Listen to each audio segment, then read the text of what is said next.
Chapter 670. Chasing Dreams with a Childlike Heart. The bright time of youth. The brightest star in the night sky. Fly higher. For most singers, there are often only a few or even one really famous works, so it's not difficult for fans to choose. But Lu Qin is undoubtedly not among the majority. He has too many original works. 2 albums have 20 songs, each of which is a fine work, and there is no lack of popular classics. Coupled with singles that have not been included in the album, fans familiar with Lu Qin can casually shout out the names of 20 or 30 of his works. As the saying goes, it's hard to please everyone. It's really difficult to unify opinions. Lu Qin stood on the stage listening to the shouts from his fans with a smile on his face. After a while he said, "Well, I'll sing an old song first and then a new song. Do you agree? An old song, a new song? That's great." This time the fans' opinions were instantly unified. Agree.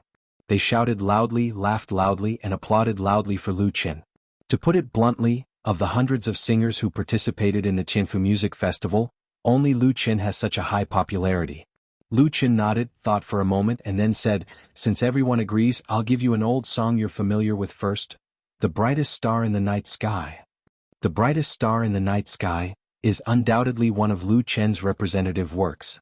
This song was first sung in the finals of Singing China, and he eventually won the championship of Singing China with this work. This is the first championship in Lu Qin's life, so this song has a special meaning for him. After 2 years, The Brightest Star in the Night Sky has not only existed in the fans' memory with the passage of time. On the contrary, this song has been covered by many singers and bands and appeared on various occasions. The brightest star in the night sky, can you hear the loneliness and sigh of the person who looks up to you? The brightest star in the night sky, can you remember the figure that once walked with me and disappeared in the wind?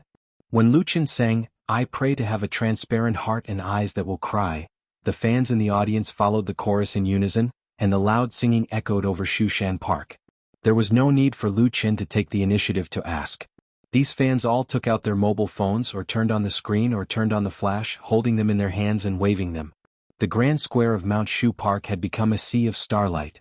At this time, there was no need to talk about the sound effects, singing skills, or live performance. Lu Qin and tens of thousands of fans completed the song, The Brightest Star in the Night Sky, which undoubtedly became the highlight of the first day of the Tianfu Music Festival.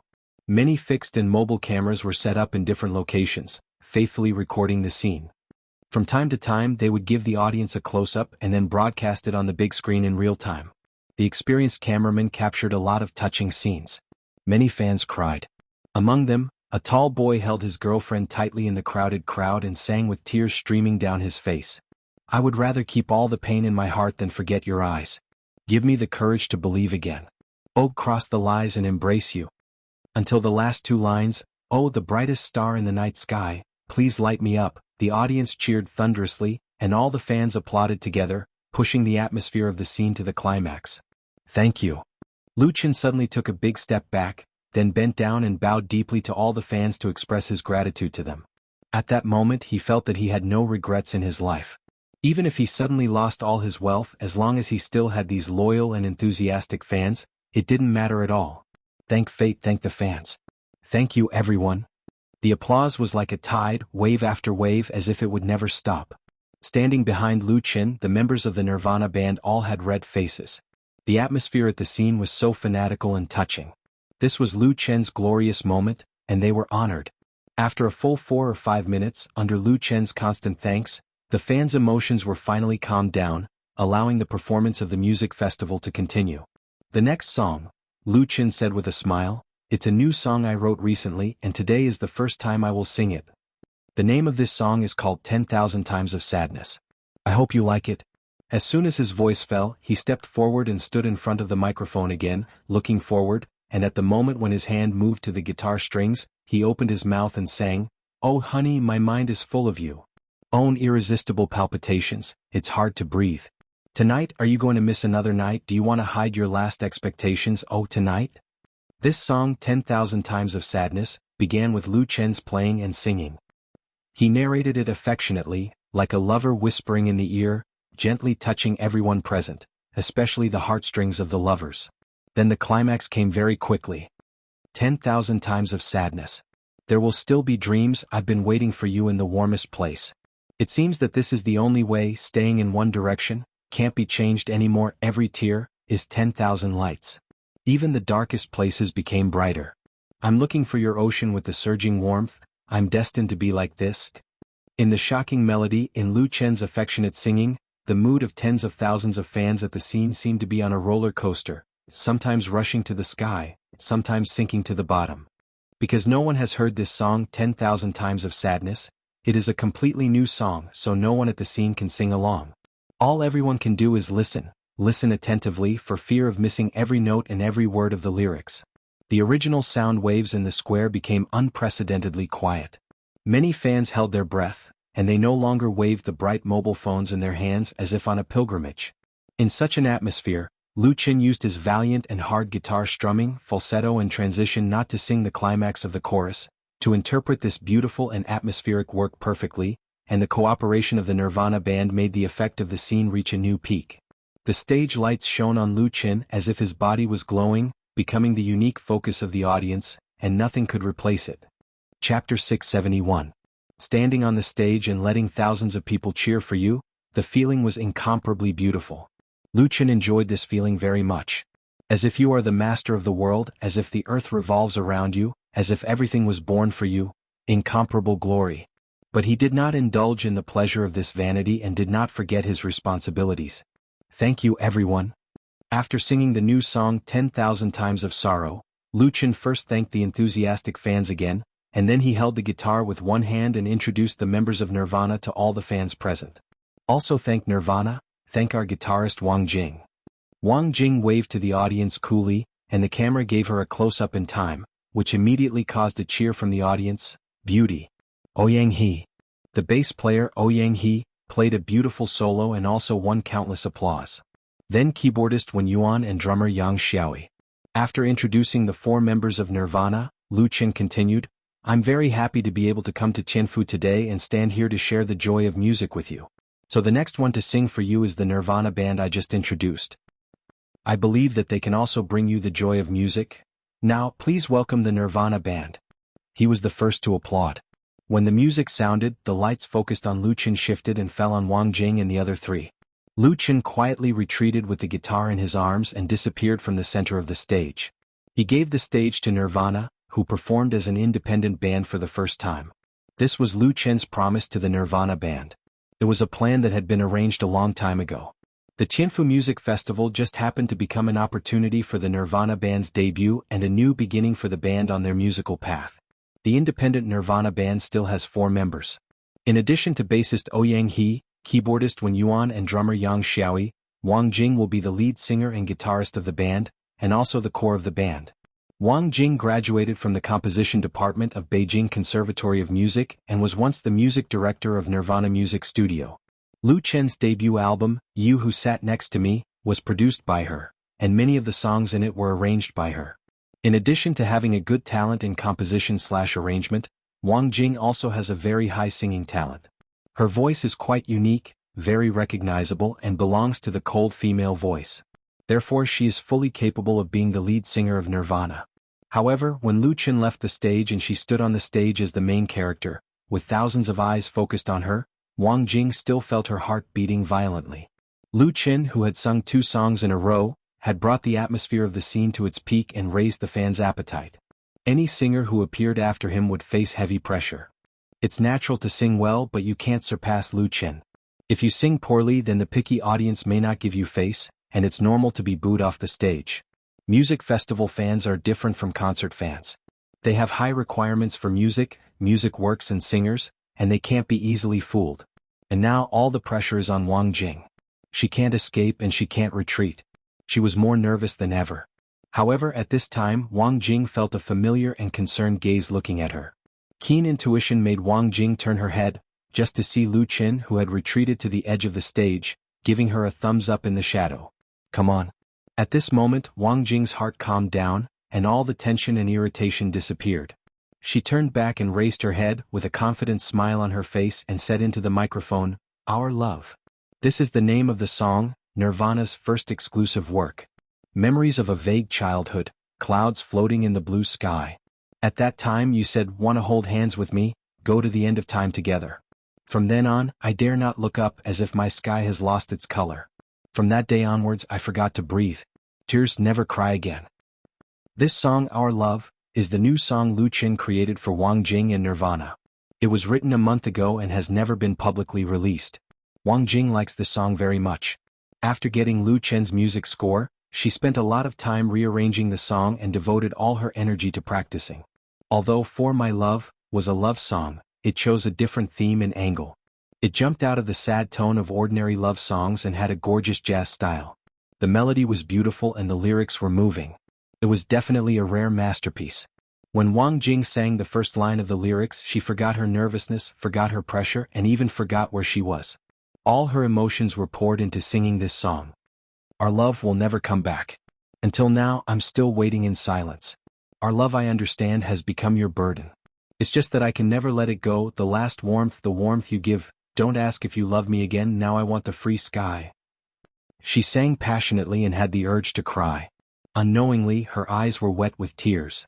And in the thousands of audiences under the stage, the picky and questioning look disappeared from their faces and eyes, replaced by surprise and admiration, as if they had found a treasure that had been covered with dust. Those fans who are familiar with Lu Qin know the Nirvana band, but few people have paid attention to the band, and they can't even name the band members, because the original positioning of the Nirvana band was Lu Qin's accompaniment band. So now that the Nirvana band has suddenly become independent and walked from behind Lu Qin to the front stage, it inevitably makes fans worry. Can they do it? Can they sing well? Will they lose face for Lu Qin? Lu Qin's light is too dazzling. Now, however, no one will doubt that Wang Jing and the Nirvana band easily conquered the fans at the scene with this song Our Love, letting everyone appreciate the strength and talent of the female lead singer. At this moment, Lu Qin, who personally pushed the Nirvana band to independence, stood on the edge of the stage, standing in the dark shadows with a sunny smile on his face. It's just that I can't let it go forever, the last warmth, the warmth you give. The Nirvana band is going to succeed. Note, Our Love lyrics FIR/CAU/composition FIR. Chapter 672. Last night in Chinfu Shushan Park Square, I witnessed the birth of a new band. In fact, it is not accurate to say that it was born, because this band called Nirvana has existed for a long time and has a considerable reputation in the circle, because it is Lu Qin's exclusive accompaniment band. However, just last night, after accompanying Lu Qin with 2 songs, the Nirvana band sang their own work, For Our Love, for the first time as an independent band. This song made me get to know the Nirvana band and its lead singer Wang Jing. A beautiful, strong, clean-cut girl. My trip was worthwhile. The above text comes from a blogger with more than 3 million fans on Wave's blog. The blogger himself is a well-known musician and a columnist, widely known in the circle. He had participated in this year's Chinfu Music Festival as a special guest, and he had written many blog posts for the festival, and this blog post was undoubtedly the longest. In this long blog post, he praised the Nirvana band, which has just completed its debut, with enthusiastic strokes, believing that the Nirvana band is a pop band with a unique temperament and not kitsch. He praised the lead singer Wang Jing even more, making people wonder if the musician took the public relations fee of Chinfei Media. In fact, there is no such thing. In fact, when the live video of Chinfu Music Festival was posted on the internet on the evening of August 8th, the focus of fans' discussion was Nirvana's For Our Love, in addition to Lu Qin's new work, 10,000 Times of Sorrow. As the blogger said, this song made fans really know the Nirvana band for the first time, and also know the lead singer of the Nirvana band, Wang Jing. Famous with one song. Whether it is for the Nirvana band or for Wang Jing, these 4 words are appropriate. The singing video of For Our Love was forwarded in large numbers. First of all, it was loved and recommended by Lu Qin's fans, because this song was written by Lu Qin, and the Nirvana band is also signed by Chinfei Media. It belongs to the Real Direct line. At the same time, Lu Qin also grandly recommended the Nirvana band on his blog. As a result, the number of followers of the Nirvana band, which just went online last night, soared from 0 to more than 1 million overnight. Although it did not create a record for the fastest number of followers on Wave's blog to break 1 million, the speed of its popularity is also stunning. This made many people in the industry jealous and envious. There were many bands in the country, but not many of them were famous. Most of the bands were struggling to make ends meet. In order to maintain their lives or achieve their dreams, not many people knew their names. It is really rare for a band to become famous overnight like the Nirvana band. Therefore, there are many people who sourly say that a big tree is a good shade, But whether it is envy or jealousy, today's Nirvana has become one of the new forces in the Chinese music world. Lu Chen's Gold Touch, Star Maker, and other names have also become more resounding in the circle. The day after the first day of the Tianfu Music Festival, Lu Chen quietly returned to Beijing with his assistant. The Nirvana band continued to stay. In addition to communicating with their peers, they will also participate in the retrospective performance on the last day of the music festival, during which there will be media interviews, program invitations and other activities.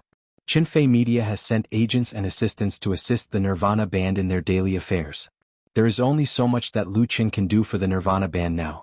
The most important thing for the band to develop in the future is their own efforts and determination.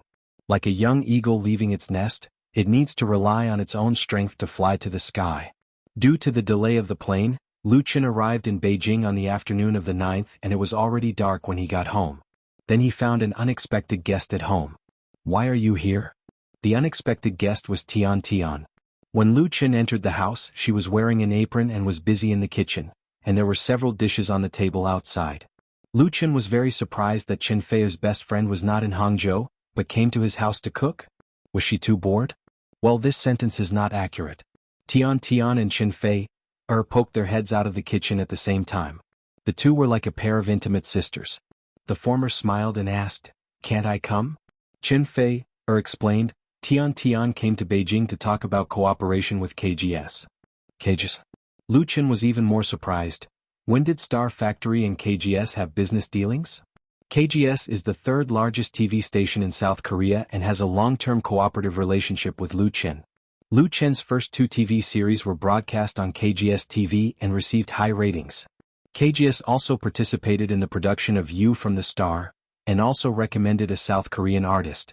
Now KGS is regarded as a strategic partner of Chinfei Media, but it has no connection with Star Factory Media in Hangzhou. Tian Tian said coquettishly, "There wasn't before, but can't there be now?" Lu Chen surrendered, "There can be." The former beautiful host of Zhidong Satellite TV was very eloquent, and he was not sure that he could win against the other party. To save energy, it was better to sit down and eat something. Lu Chen was already hungry. Not to mention the dishes that Tian Tian and Chen Fei made together in the kitchen were really good. Lu Chen waved his chopsticks and ate heartily. After Chen Fei and Tian Tian finished the remaining dishes, they also sat down to eat together. Everyone ate and chatted, and Lu Chen learned what Tian Tian came to Beijing to talk about with KGS. It turned out to be the transfer of the copyright of The Voice of China.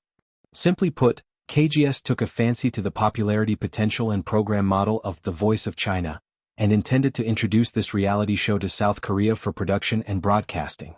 Because The Voice of China had already registered the copyright of many countries, KGS contacted Star Factory Media. That was why Tian Tian came to Beijing. After Lu Chen understood, he said with a smile, "This is a good thing." Chinfei Media exported TV series to South Korea, and Star Factory Media exported variety shows. It could be said to be a win-win situation. Of course it's a good thing. Tian Tian raised her left palm and made a cutting motion. "This time I'm going to give the Koreans a good slash." Lu Chen narrowed his eyes. "You're ruthless enough," Tian Tian said proudly. "Of course if you're not ruthless you won't be able to stand firm." Lu Chen was speechless. He seemed to have said this to Tian Tian before. However, it was really a good thing. Chapter 673. After dinner, the task of washing the dishes was completed by Lu Chen. Chen Fei and Tian Tian ran outside to the open balcony to continue chatting. Chen Fei also took out the red sandalwood tea set that had not been used for a long time. After washing it, she boiled it with imported mineral water to make tea. When Lu Chen cleaned the tableware and put it back in the disinfection cabinet to disinfect, he came back just in time to drink tea. Tian Tian had obviously learned Kung Fu tea before.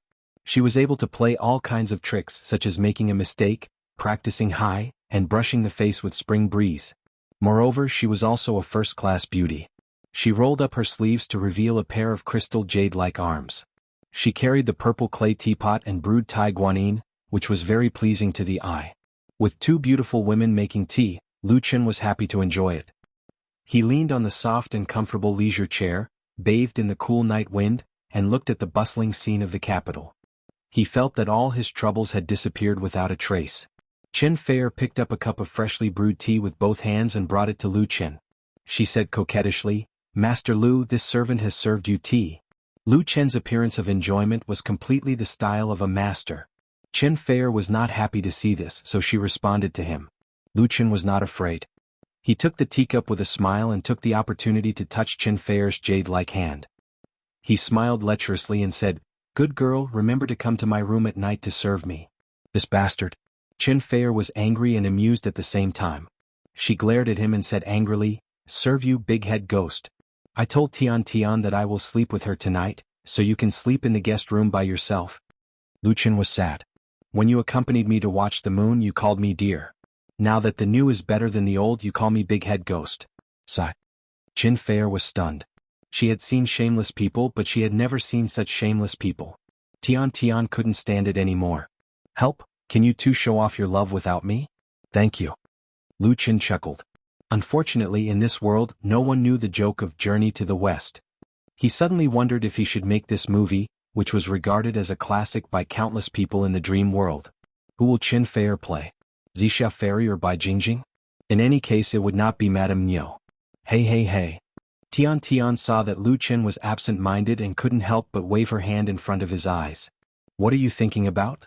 Miss Tian was a little dissatisfied with this guy. She and Chen Feier, two beautiful women, were right in front of him. How could he be absent-minded? What was he thinking about? Lu Chen came back to his senses and shook his head with a smile. "Nothing," Tian Tian muttered. "Liar." Chen Feier agreed. "Don't even think about it. Tian Tian will stay with us for a few days.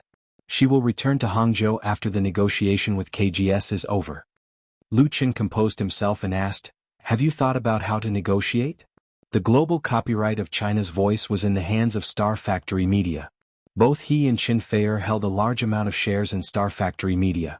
Therefore, the transfer of the copyright would directly affect their interests. Although the current Lu Chen did not care about money and the money he had earned was more than he could spend in a few lifetimes, that did not mean he was willing to sell the copyright of China's Voice at a low price. The first season of China's Voice had yet to end. The domestic viewership ratings were extremely good and the production of the second season was already on the agenda. KGS seeking to purchase the copyright of China's Voice was undoubtedly the first step for the show to enter the world. The first copyright transfer was equivalent to a benchmark. It was related to future interests, so they had to be careful. When it came to business, Tian Tian became serious. "I've made initial contact with KGS. KGS's condition is to sign a 5-year copyright transfer contract. The transfer fee is 500 million won a year, for a total of 2.5 billion won. 500 million won a year to 5 billion in 5 years. It sounded like an astronomical figure, but after careful calculation converting Korean won to national currency, it was only 15 million in 5 years. "The price is too low," Lu Chen said without hesitation. "Moreover, the copyright term is too long. It's best to sign for 3 years at most. 2 years is the best." KGS had their eyes on China's The Voice and intended to import it into Korea to produce The Voice of Korea. They had good foresight, but it was obvious that they were trying to take advantage of the situation. Although the situation in Korea was different from China, with the market not being as big as China, a year's copyright was only 3 million. That was not much different from cabbages. Lu Chen would rather lose it than sell it off so cheaply. If it were any other media company selling the copyright to foreign countries, especially Korean TV stations, would be worth bragging about no matter the price. However, it was different for Lu Chen. He would not let the Koreans take advantage of him. "That's what I thought too," Tian Tian nodded and said, 5 years is too long and KG's offer lacks sincerity. However, I'm still discussing the specific price with the negotiation team. Anyway, I can't let myself suffer a loss." Like Lu Chen, Tian Tian was also very confident. Because China's The Voice of Korea was now very popular and the ratings were high. According to the VAM agreement signed between Star Factory Media and Zhidong Satellite TV Station, the first season of the program brought the company at least 30 million yuan in revenue. With the copyright of the popular program in their hands, Star Factory Media was as stable as Mount Tai. Only others came to ask for it. Zhidong Satellite TV Station, who had tasted the sweetness, was determined to get the second season. It was possible that the money they could earn would double. She really didn't like the stingy KGS. If it was not for the extraordinary significance of selling the copyright to foreign TV stations, she would not have bothered to come to Beijing to negotiate. "My team's suggestion is to sign a VM agreement like Zhidong TV Station, but KGS won't agree." Of course KGS would not agree. The Voice of Korea would be their own production and broadcast. How could they share the benefits of the ratings with Star Factory Media?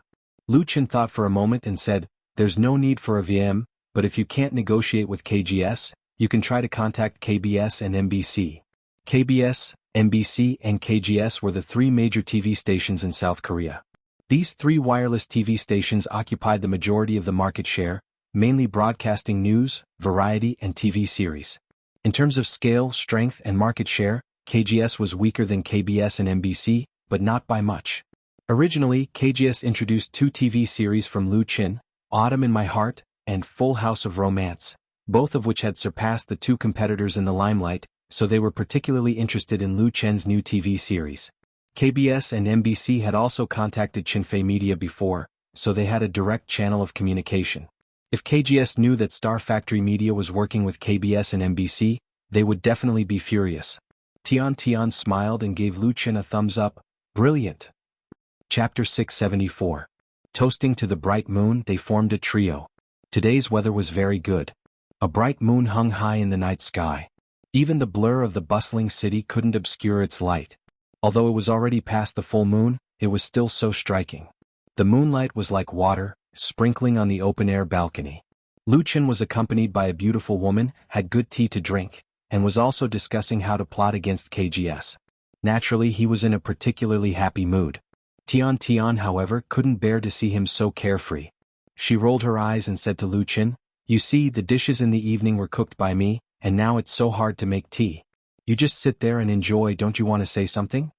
Loo Chin couldn't help laughing and said, "Then how should I say something?" Tian smiled and said, "Sing a song I've never heard before." Tian had heard from Chinfei that when she was at home with Loo Chin had specially sung a new exclusive work for her. When Chinfei said it, the sweetness on her face and the happiness in her eyes were completely undisguised. At that time, Tian was really envious, even a little jealous. She was very beautiful and had a very good family background. She had many suitors since she was in junior high school. However, Tian had never taken a fancy to any of them. It wasn't that there weren't outstanding people among these suitors. Some were handsome and outstanding, some were talented, and some were successful in their careers. She always felt that none of these suitors really liked her. Then she met Loo Chin. Human feelings were very strange. You would hate those you didn't like for a lifetime. You would never forget those you liked for a lifetime. Or you would suddenly like those you didn't like and hate those you liked. Tian really knew Loo Chin. It was Loo Chin who saved her from a situation that was almost beyond redemption in time. Recalling the scene at that time, she still had lingering fears. Unexpectedly, Loo Chin, who played the role of a hero, broke into her heart. However, Loo Chin was Chinfei's boyfriend. Chinfei was her best friend.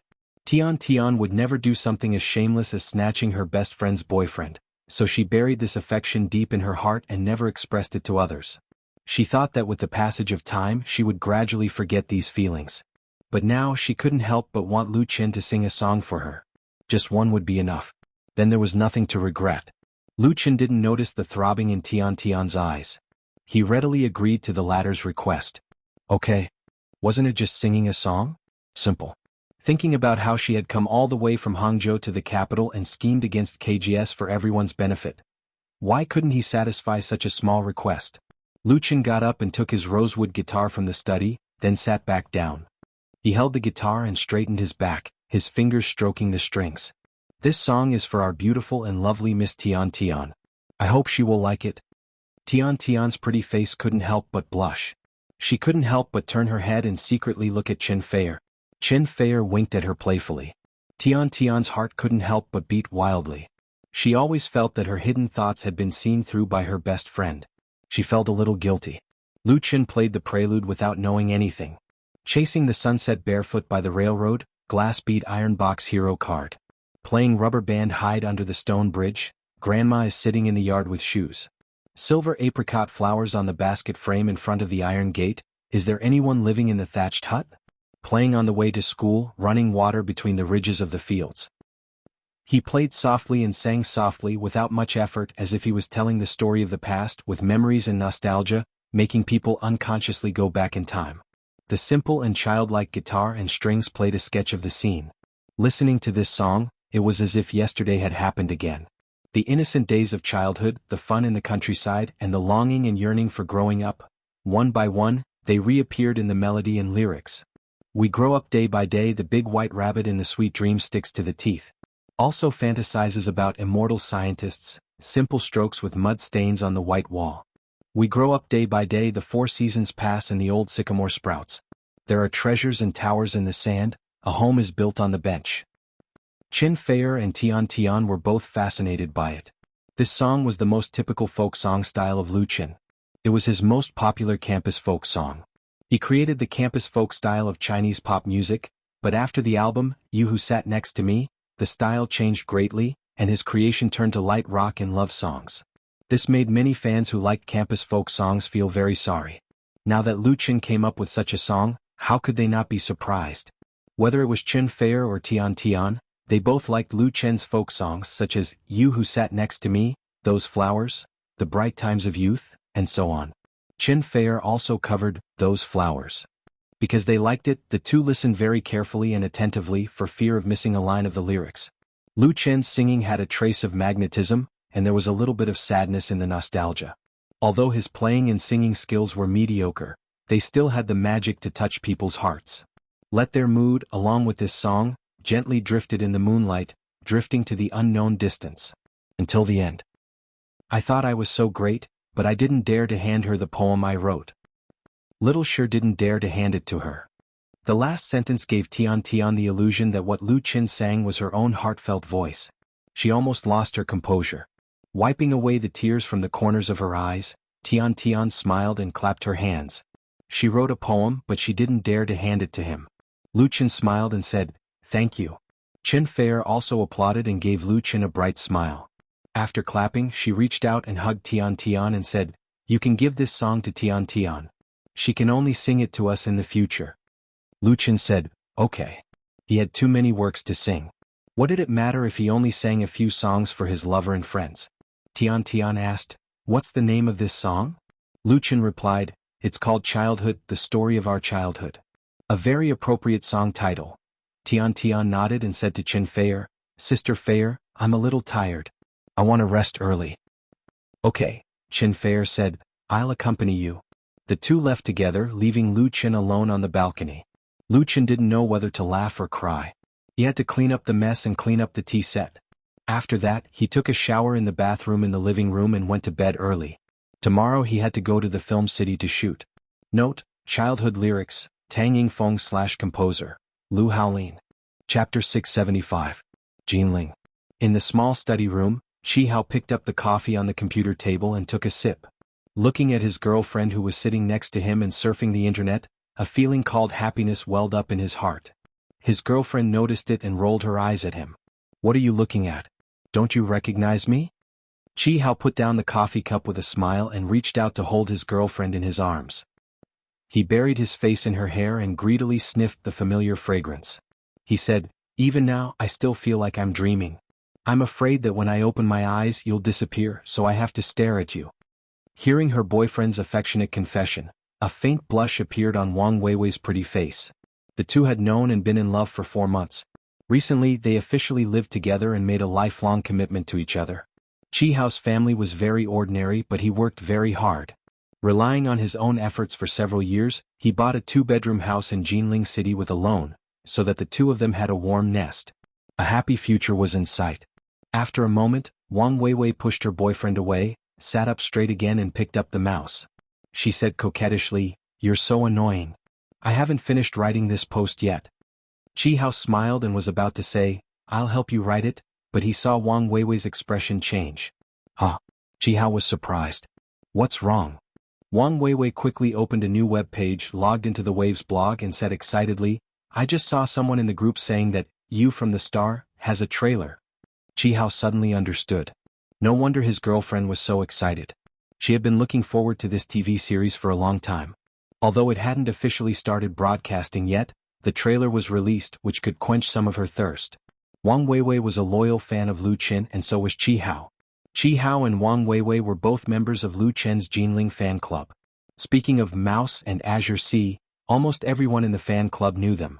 The relationship between the two was also a popular story in the circle. The first time Chi Hao met Wang Weiwei was at a movie event he organized in April of this year. At that time, Chi Hao was crowdfunding in the fan club to watch A Chinese Ghost Story starring Lu Chen. In the movie theater he met Azure C, who was not a stranger, but it was his first time seeing him in person. Chi Hao fell in love with Wang Weiwei at first sight and began to pursue her passionately. In the end he won her heart. The story of the two was widely spread by the members of the fan club, making a group of single dogs envious, jealous, and hateful. As a result, a vigorous group activity was set off. Needless to say, in the activities organized by the group members, there were quite a few couples who fell in love. Because they have the same hobby and the same idol. Therefore, Chi Hao was really grateful to Lu Chen. If it weren't for Lu Chen he probably wouldn't have met Wang Weiwei. Fate was so wonderful. In Chi Hao's heart, there was also a small wish that he didn't mention to his girlfriend. That was, he hoped that when the two of them got married, he could invite Lu Chen to be the most distinguished guest. Of course, it would be very difficult to realize this wish. Lu Chen was so popular and had thousands of fans. He couldn't just casually satisfy the wish of a fan. Otherwise he wouldn't be able to do anything and wouldn't even be able to see his fans. Wow! Wang Weiwei's surprised cry woke Chi Hao up. The trailer is really out. Chi Hao's attention was immediately attracted by the picture that appeared on the computer screen. In the video, a cool-looking spaceship rushed towards the blue Earth accompanied by a large number of meteorites. In an instant, it rushed into the atmosphere, and the hull of the spaceship violently rubbed against the air, creating a bright flame. It looked very thrilling. A sci-fi movie? Chi Hao felt that it was incredible. Wasn't You from the Star the finale of Lu Chen and Chen Fei's urban trilogy? How could it be a sci-fi drama? Could it be a romance sci-fi drama? Chi Hao felt that his worldview had been subverted, but just for this opening cinematics alone, he gave it a 7 points. Although it was only a short 10 seconds, it could be seen that the producer had put in a lot of effort. The details of the spaceship were rendered very well, and the whole scene with the soundtrack made it feel like watching a Hollywood blockbuster. Of course, there was still a long way to go before it was at the level of a top Hollywood blockbuster. However, for a TV series, Chi Hao thought that it should at least be plus 2 points. 9 points. He had seen several domestically produced sci-fi TV series before. Some of them claimed to have invested more than 100 million yuan and invited Hollywood teams to produce them. The results were simply terrible. He didn't know how much kickbacks were taken from the special effects. It was simply terrible. Relatively speaking, the special effects production standards of domestic blockbusters were constantly improving, at least to the audience's eyes. Just this cinematics alone made Chi Hao have a strong interest in You from the Star. He and Wang Weiwei were both fans of Lu Chen, but he liked Lu Chen's pop music works and the movie, A Chinese Ghost Story. He wasn't very interested in Lu Chen's Autumn in My Heart and Full House of Romance. Wang Weiwei also liked Lu Chen's songs, but it was these two TV series that she liked the most. In order to pursue Wang Weiwei, Chi Hao deliberately watched Autumn in My Heart and Full House of Romance twice. Although he thought that they were very good, he didn't like them very much. If this You from the Star was to his liking, then he could happily watch the show with his girlfriend, which was undoubtedly a very romantic thing. Otherwise he would have to force himself. The next moment, the voice next to him was clearly transmitted to Chi Hao's ears through the computer speaker. My name is Lu Yuxuan, the name of Earth. I come from Gliese 581d 20 light-years away from Earth. This is the name given to my home planet by astronomers on Earth. The time when the interstellar research spacecraft I took followed Comet Snow to Earth was 1518 AD. I will stay here as an observer on Earth, waiting for the arrival of the interstellar research spacecraft and Comet Snow 500 years later, and then return to my hometown. But on the first day I landed on Earth, I met a human. The scene changed, and the protagonist played by Lu Chen appeared as a cold alien, and then he encountered the female protagonist played by Chen Fei, a Ming Dynasty official's daughter on her way to marriage. The story slowly unfolded. Whether it was Chi Hao or Wang Weiwei, they were deeply attracted by the story that had just begun. The two leaned against each other, unaware of the passage of time. Chapter 676. At 9 p.m. on August 10th, You from the Star, produced by Chen Fei Media, released the first advanced trailer in the official V of its Waves blog, warming up the TV series to be broadcast on August 18th. You from the Star was originally scheduled to be officially broadcast on the 15th, but due to the request made by Zhejiang Satellite TV Station and Beijing Television Station, it was postponed to Friday night, the 18th. Therefore, the trailer, which was originally scheduled to be released on the 8th, was also postponed to the 10th. The so-called advanced trailer was originally a kind of non-official trailer released by a film with large investment. It was usually released 3 to 4 months or even more than a year before the film was released. The time was short and only informed the actors, director, adaptation of the novel or sequel, and rarely had a large number of film scenes. Later it was learned by TV series. Many highly watched series also played with the same concept, and the time of the advanced version was getting shorter and shorter, mainly to cooperate with the intensive publicity before the broadcast to create the momentum of the hit. Because You from the Star is a weekly drama, the advanced trailer was released only 8 days in advance, but it still met the needs of countless fans who were looking forward to the new drama. You from the Star can be said to be popular before it was broadcast. Since the official V of the blog was launched, the number of fans has exceeded the 5 million mark, creating a new record for the same type of blog, and also indicating the strong audience potential. A large number of fans of Lu Qin and Qin Fei discussed the new drama in blogs, forums and post bars, especially curious about the name You from the Star, and there were all kinds of strange speculations on the internet. And these speculations, in turn, increased the popularity of You from the Star. But what made fans depressed was that You from the Star has been kept a very good secret since the start of filming. No information related to the plot was revealed, and even the crew of Huairou Film and Television Base refused to interview. As for the official V, they released some simple stills and shooting footage, which hooked people's hearts and did not explain, making fans very helpless and raising their appetites. There were also many media reporters who couldn't dig out any useful information, so they simply made up a story with their imagination, and then Qin Fei Media did not explain anything. This made many people in the industry speechless. When they were shooting a new drama, they couldn't wait for the media to interview them every day. Even if there weren't any reporters, they would still spend money to invite a few. Then they would cooperate with the media to leak some inside information. They would even let the actors and actresses in the drama create scandals to make the headlines. It could be said that they had gone to great lengths. But look at Xingyu, it didn't play this game at all. Yet there were still so many media outlets begging for it. The difference in treatment was like heaven and earth. Actually, the media was quite depressed too. Now that Xingyu had finally released its trailer, it immediately attracted people both in and out of the industry. In particular, many people in the industry wanted to see what Qin Fei Media was up to this time. They wanted to see what they were up to be so secretive. They wanted to see what they were up to. This 3-minute trailer was released at 9:01 p.m. By 10 p.m. sharp, the number of views had exceeded 1 million, and the number of comments and reposts had both exceeded 100,000. It quickly climbed to the top of the homepage's trending list. Like Chi Hao and Wang Weiwei, the fans were also shocked by the male lead that was released at the beginning of the trailer. The male lead, played by Lu Qin, turned out to be an alien. As the theme of an urban romance drama, such a protagonist setting was definitely unprecedented, even if it wasn't possible in the future.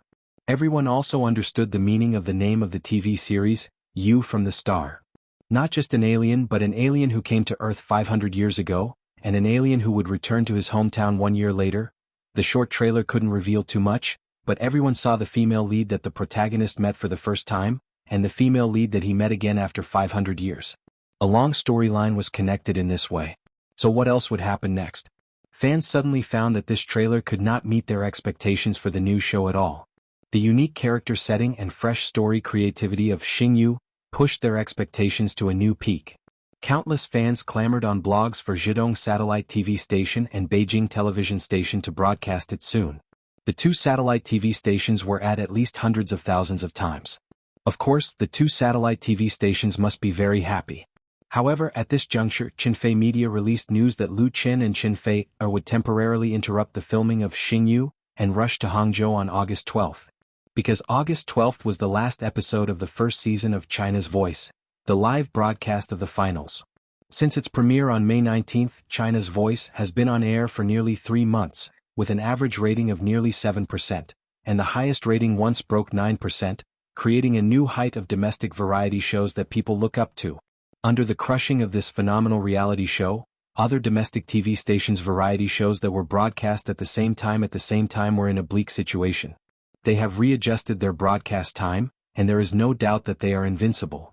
Even Beijing Television's Singing China and Shonen TV's Super Singer, the two shows that had good ratings in the first season, did not dare to take the lead and both revised their broadcast time. They would rather miss the golden summer vacation time than collide head-on with China's Voice. Now that China's Voice is coming to an end, it is undoubtedly good news for their peers. They can finally breathe a sigh of relief. The pressure in recent months has been too great, and Zhejiang Satellite TV station is too glorious. What made people's hair stand on end was that Star Factory Media, which produces China's Voice, later announced that Star Factory has reached a preliminary agreement with Korea's KGS. KGS will buy the copyright of China's Voice and produce The Voice of Korea. Star Factory took this opportunity to promote the program model of China's Voice to the world. Is there any justice in this? The ratings of the domestic broadcast were already so high, and they even sold the copyright to Korea. Not to mention the copyright transaction fee, this glory alone is enough to make people envious and jealous. In the past, only Korean variety shows were imported into China, and domestic TV stations spent a lot of money to buy them. Now Star Factory Media has broken the rules and sold them back to Korea, leaving their peers 3 streets behind. With this exhilarating good news, fans looking forward to the new show no longer have any opinions about Lu Qin and Qin Fei or rushing to produce the last episode of China's Voice. Instead, they are extremely supportive. Chapter 677. At 7 p.m. on August 12, Hangzhou, Zhejiang Satellite TV Station Studio 1. There was still an hour before the start of the finals of China's Voice, but the studio was already very busy. All the staff were nervously preparing for the live broadcast, and there were no vacancies among the 1,250 audience seats. Since its premiere on the 19th of May, China's Top Voice, as a unique and creative singing reality show, had already established its own brand across the country, garnering countless viewers and fans.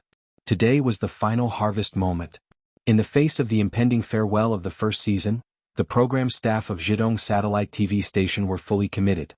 Every important link was repeatedly checked many times, for fear that there would be mistakes during the live broadcast, leaving behind imperfect regrets. A live broadcast was completely different from a recorded broadcast. The error tolerance was very low. Although there was a buffer of a few minutes, it was far from enough to eliminate all mistakes. It was undoubtedly a huge test for the staff of the television station. Everything was for the effect of the program. For the first time, tonight's final had introduced the voting mechanism of the television audience, so it had to be broadcast live to choose the final champion. This made the atmosphere at the scene very tense. In the backstage area of the studio, the atmosphere was much more relaxed. Since most of the students and contestants had already been eliminated, leaving only 4 contestants and 4 mentors, the huge backstage area seemed empty and lacked a lot of people. Lu Qin, Qin Fei, Shifang, and Liao Jia had just finished putting on their makeup and were sitting together chatting. After so many episodes of the show had been recorded, even strangers could become familiar friends, so everyone chatted more openly. It was completely an exchange between true friends. Shifang joked, "You two show off your love on the blog all day long. When will the date be set?" The blog she was talking about was, of course, not the Hong Kong blog but the Waves blog. Originally, Shifang did not use the blog. In fact, she rarely went online. Although she had her own account on the Hong Kong blog, she usually left it to her agent to manage and basically did not interact with her fans or friends. However, after coming to China to record The Voice of China, under Qin Fei's instigation, she officially opened her own blog on Waves. The first person she followed was Qin Fei, followed by Lu Qin and Lu Gangxing. Along with the popularity of China's The Voice, she had returned to the attention of the domestic fans. The popularity of her blog increased rapidly, and in just over 2 months, it had already exceeded 30 million followers. Driven by Qin Fei, Shifang also learned to play a blog. From time to time she would post some selfies or group photos, write a short paragraph of words about her life or feelings, and interact with her fans so that her fans would often be surprised. According to the fans, compared with the former queen of Xiangjiang, the current Shifang was more amiable. In response to Shifang's teasing, Qin Fei glared at Lu Qin and said, "That depends on a certain someone." She made it sound like she was a resentful woman. Lu Qin did not know whether to laugh or cry. "I think you were the one who said that you wouldn't consider marriage for the next 2 years?" For Lu Qin, his relationship with Qin Fei had reached this point. Whether it was an engagement or marriage, it would be a matter of time. With his current status in the entertainment industry, he was not afraid of losing popularity after marriage. However, Qin Fei was very ambitious and had some unspeakable concerns, so he put the topic aside for the time being. Speaking of which, this topic had been brought up by many people. Even the fans were discussing when the two of them would truly get together and make a lifelong commitment. Qin Fei pouted, then you'll listen to whatever I say. Liao Jia immediately laughed out loud. That was too unreasonable, wasn't it? He did not expect Qin Fei to be such a queen. Lu Qin smiled bitterly. It was really impossible to reason with a woman, especially the woman he loved deeply. The culprit who started the topic snickered and then smoothed things over. Well, let's not talk about this. I have a very important thing to tell you and I need your decision. Lu Qin, Qin Fei and Liao Jia's attention suddenly focused on Shifang. Everyone knew that since Shifang said so, it must be very unusual. Shifang pondered for a moment and said, "This year is the 50th anniversary of Hong Kong's return. At that time, the SAR government will hold an unprecedented celebration, including a celebration party attended by more than 100,000 people. I don't know if the three of you have time to attend?" Lu Qin and the other two looked at each other. This was really a big deal. The 50th anniversary celebration party of Hong Kong's return was bound to be extremely high in both scale and specification. The star artists who could stand on this stage must be the top stars in the industry. It was impossible for those with a lower status to be invited. But what made everyone puzzled was, why was it Shifang who made the invitation and not the SAR government? Shifang obviously saw their doubts and explained with a smile, "I am a friend of Director Huang of the Department of Culture of the SAR government. She asked me to come forward and invite the three of you. If you are willing to attend and can spare time, then the government will arrange for a formal invitation. In addition, if you agree, please prepare your works, preferably related to the anniversary celebration. Also, except for the arrangements for food and accommodation, you will not be paid." So that was it. Lu Qin understood that since it was a celebration party, the SAR government must have invited a lot of entertainment industry guests. It was undoubtedly prudent to ask for their intentions before making a formal decision. After all, public invitations were not commercial performances. Many stars might not be willing to attend, even if the 50th anniversary celebration party of Hong Kong's return was extremely high in standard. What if they were unwilling?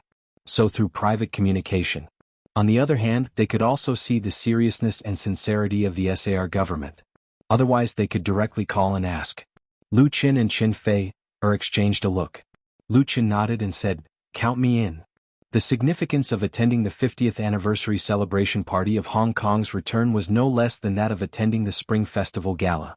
In some aspects it was even big. He couldn't miss it. As for the payment, he didn't need that little money now. Qin Fei added with a smile, "Count me in." Liao Jia touched his nose and said, "Since you are all going, I will also join in the fun." "That's great," Shifang said with a smile. "I believe it will be a very meaningful party." Chapter 678.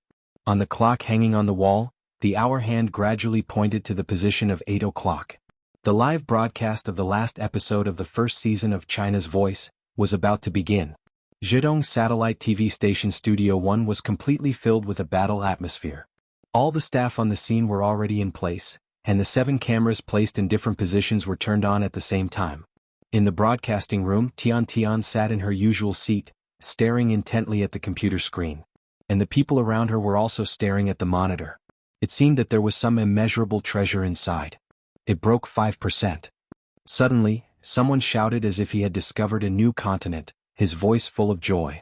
His shout was like a bucket of cold water splashed on boiling oil, and it immediately spread in the broadcasting studio. The director and the assistant staff present all cheered in unison. It was not yet time, but the real-time ratings of the satellite TV station 1 had already broken through 5%, which meant that tens of millions of viewers were sitting in front of the TV, waiting for the start of the live broadcast. What the satellite TV station was broadcasting now was an advertisement. The advertisers who bought this time slot would definitely be overjoyed. Under normal circumstances, the advertising fees they paid would be worth it if they could match 1% to 2% of the ratings. But now it was 5%. Although they all had expectations in their hearts, when the facts were presented in front of them, everyone still felt extremely surprised. That was already 5%. When the live broadcast officially began, it might be able to reach 7%, 8%, 9%. No one dared to think any more. At present, the ratings of the major TV stations' famous variety shows were generally around 2%. The performance of China's Voice was really too heaven-defying. Tonight it would most likely create a new record. The happiest was none other than Tian. For the birth of China's Voice, she had put in countless blood, sweat and tears. She established Star Factory Media with her bare hands, recruited people everywhere, and forced herself to learn business management.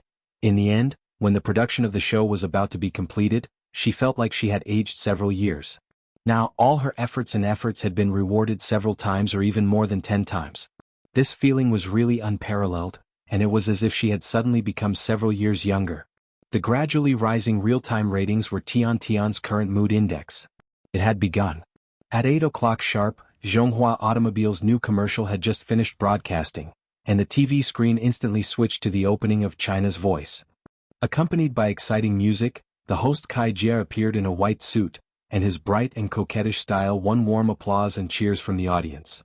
After hosting more than a dozen episodes of the show, Kai Jie had become a host whose popularity did not lose to any of the students of China's Voice.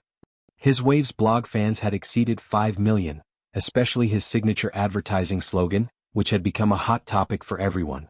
China's good car, China's good voice, welcome to China's good car, China's good voice, sponsored by the leading domestic automobile brand China. Drink the Pepsi Power supplement and cheer for China's good voice. It was still a familiar feeling, but the atmosphere of tonight's live broadcast of the finals far surpassed that of the previous elimination rounds. After more than 2 months of fierce competition, the 4 teams of Lu Qin, Chen Fei, Shifang and Liao Jia for mentors, each decided a winner.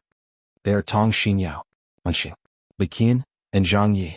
Every time Kai Jie called out a person's name, there would be a tsunami of shouts from the audience, and their exclusive fans even held up the screen with the names written on it, cheering for their respective idols.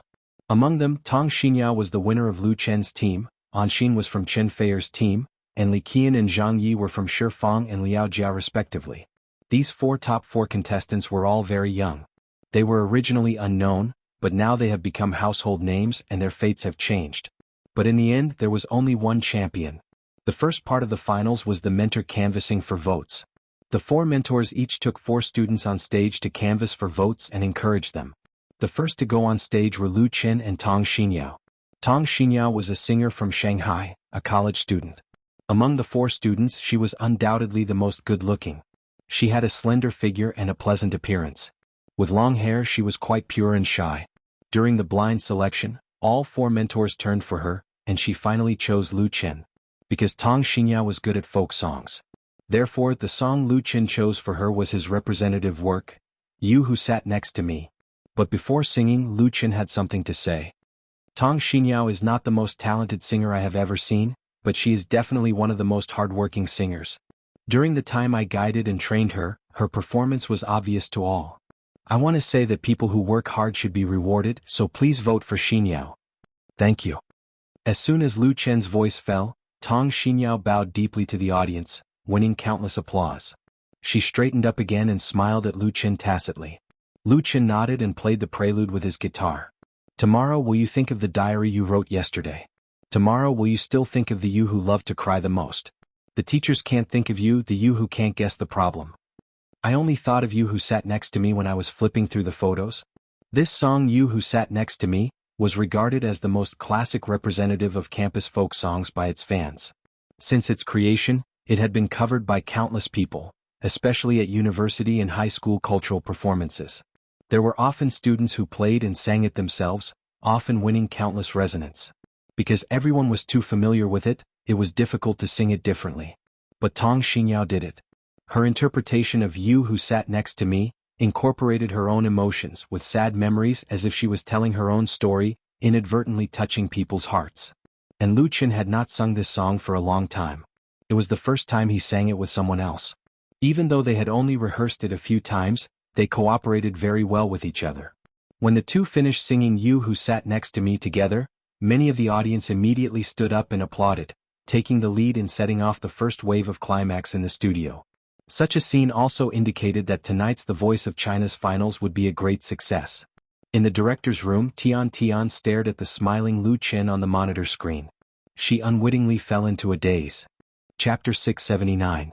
I hereby announce that the winner of China's Voice's third place in 2016 is, in Zhidong Satellite TV Station Studio 1, Tong Xinyao, Anxin, Li Qian and Zhang Yi stood on the stage hand in hand, waiting for the final results. After the 4 segments of the mentors canvassing for votes, the students' ultimate challenge, the live audience voting, and the live media voting, the first season of China's Voice finally came to an end. However, it was also the most exciting segment. According to the rules of China's Voice, the first 2 rounds of live voting needed to be added to the factual votes of the national audience, and then the total score would be calculated by the computer according to the proportion, as well as the champions, second place, third place and fourth place. The person in charge of announcing the results was naturally the show's host, Kai Jia. At this moment he had already received a card with the names and rankings of the students, a total of 3 cards. The first to be announced was the third place. The 4 students were extremely nervous, and the 2 girls were even on the verge of tears. They stood out from the tens of thousands of contestants in the country, from the auditions all the way to the present, experiencing the cruel elimination of the team, rigorous and arduous training, and putting in unimaginable effort. Although the top 4 was already dazzling enough, who would not want to reach the top? It was no exaggeration to say that in terms of singing talent shows, China's Voice's influence had surpassed that of Shonen TV's Super Fast Girl and Superman. The first season's champion not only meant great glory, but also represented a smooth path to the bright stars. Not to mention the generous rewards that the champion could get. The eyes of the 1,250 audience were fixed on Kai Jia, and 3 cameras were pointed at the host at the same time. The studio was very quiet, until Kai Jia announced the name of the third-place winner. Tong Xinyao. Tong Xinyao, it was Lu Chen's team Tong Xinyao who won third place. She suddenly covered her face with both hands, and crystal-clear tears flowed uncontrollably from between her fingers. It was not the worst result, but of course it was not the best either. In fact, Tong Xinyao was not surprised that she took third place, because the first 2 rounds of voting had more or less revealed this result. But she still cried with joy and bitterness. The audience burst into thunderous applause. Anshin was the first to hug Tong Xinyao, sending her sincere blessings. Although the 2 of them were competitors, they had become very good friends during the 2 months of competition. Then it was Li Qian, Zhang Yi and finally Lu Chen. Lu Chen walked onto the stage with a smile and opened his arms to give Tong Xinyao a hug. Congratulations. Tong Xinyao was a very well-behaved girl. She was very talented in singing. She also respected and worshipped him very much. Unfortunately, her opponents were very strong. Getting third place was her best. Tong Xinyao hugged Lu Chen tightly. Her face was pressed against his chest as she sobbed, "Thank you, teacher Lu Chen." The cameraman gave a close-up shot in time, presenting this heartwarming scene to all the TV viewers. Another cameraman harbored ulterior motives, and aimed his camera at Chen Feier. Then the director switched the camera in time, causing many viewers to smile. It was just a program, so why would Chen Feier be jealous? Big smiles and applause for them. Broken. At the same time, there was jubilation in the director's room. Many TV station staff gathered around Tian and cheered in unison. Record broken. It was a memorable moment, because the ratings of China's Voice had once again broken the record, reaching an unprecedented 10%, creating the highest record for a talent show. In fact, from the last live broadcast of China's Voice until now, everyone had expected the ratings to break the record. However, witnessing the birth of this record with their own eyes was another matter, so they were naturally particularly excited. A 10% rating was basically a myth in today's rich situation of TV programs. It was a miracle that the TV people did not even dare to think about. Of course, Central TV's Spring Festival Gala, which had a ratings of more than 90% every year, had to be excluded. This ratings record was enough to make Zhidong Satellite TV stand head and shoulders above all its peers, including Shonan TV. It was also enough to shake the latter's position as the dominant local satellite TV station. On the other hand, Tian was not so excited. Maybe she was too happy, but she suddenly calmed down. Breaking the record was a good thing, but at the same time, it was also a form of pressure. This year's first season was so successful, so the second season next year could not smash this golden signboard. They had to strive for excellence in the quality of the program. There were still 4 mentors who must be renewed. They were also an inseparable part of China's Voice's success. Tian's thoughts drifted to the future. In the studio, the results of the counting of votes and scores continued to be announced. The runner-up is Li Qian. Li Qian was a member of Shifang's team. He was handsome and good at singing. He was especially good at love songs, so he was deeply loved by his fans. With his outstanding performance in China's Voice, he quickly rose to fame. It was said that there were already many entertainment agencies eyeing this student of China's Voice and actively contacting him. China's Voice had a bright spot that people inside and outside the industry appreciated, and that was that the producer, Star Factory Media, did not engage in binding contracts. The singers stood out based on their own abilities and would not be bound by any unspoken rules. In many talent shows in the past, the contestants who entered the top 10 or even the top 20 had to sign a contract with a certain company. Moreover, this rookie contract was often very harsh, resulting in many lawsuits. Star Factory Media did not do this, which could be said to have opened a new trend in the industry. Even the champion and runner-up did not have to sign a contract. Although there were also people in the industry who ridiculed Star Factory Media behind their backs, it was precisely this foolishness that allowed China's Voice to win praise from countless singers and audiences. The vast number of singers needed a fair competition environment, and all the audiences did not want to see a talent show that was riddled with shady deals.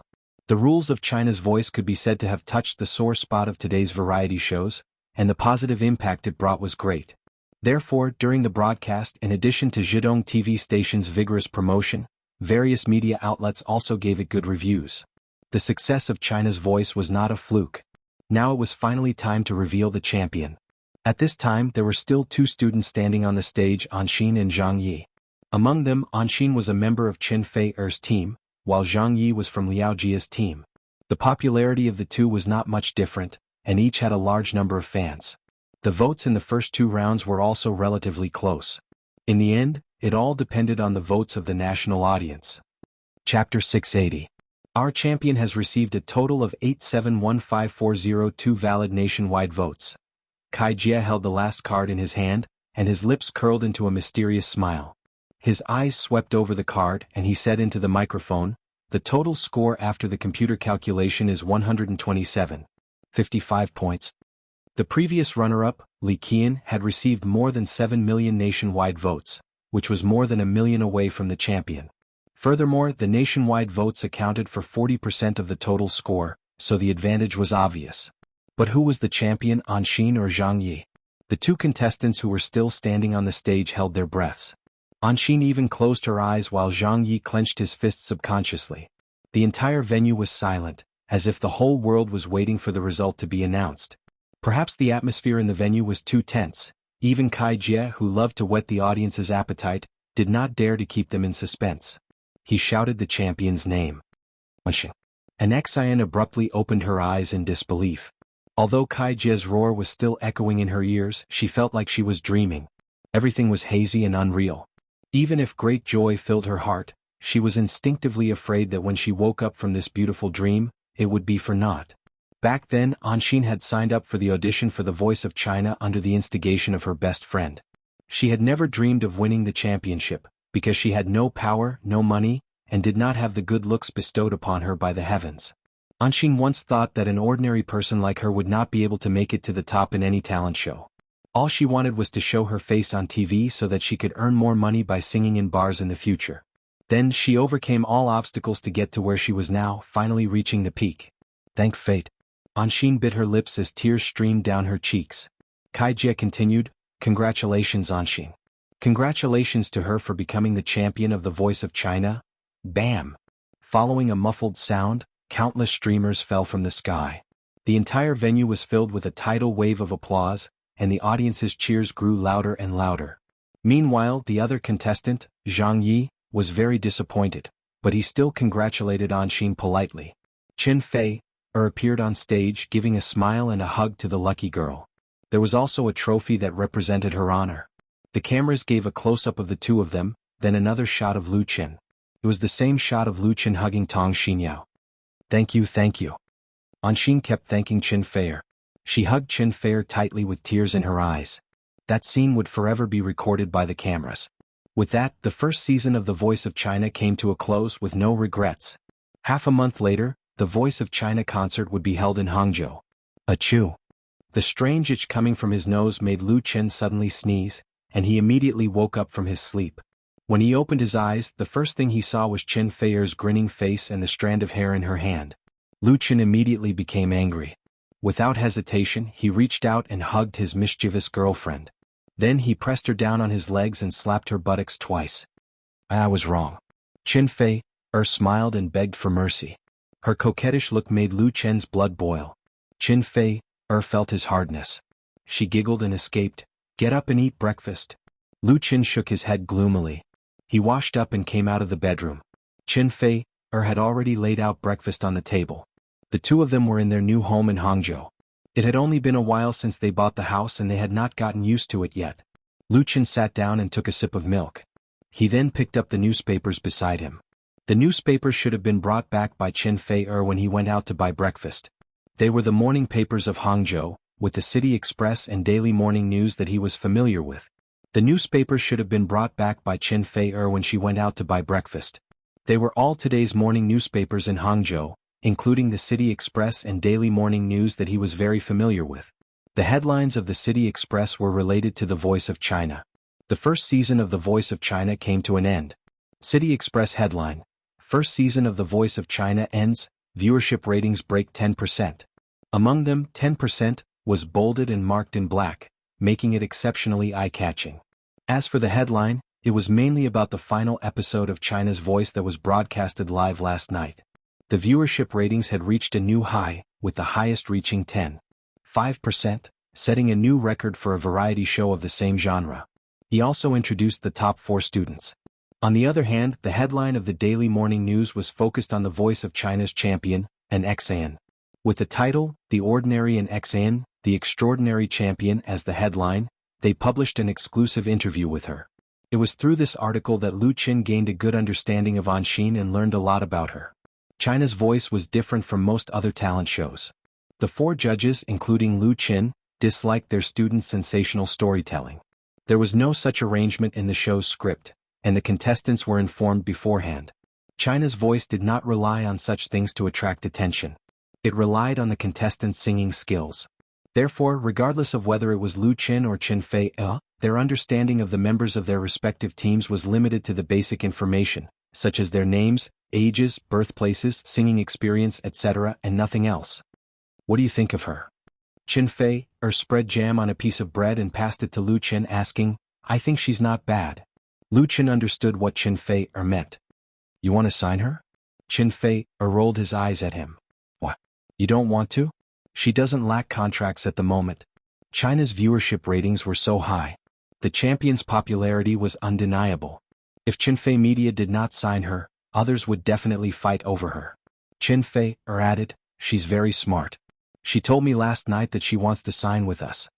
Lu Chen smiled. Chen Fei was right. Anxin was very smart. She knew very well that with her external conditions, if she signed with another company and couldn't come up with any good work, it would be easy for her to lose her championship popularity.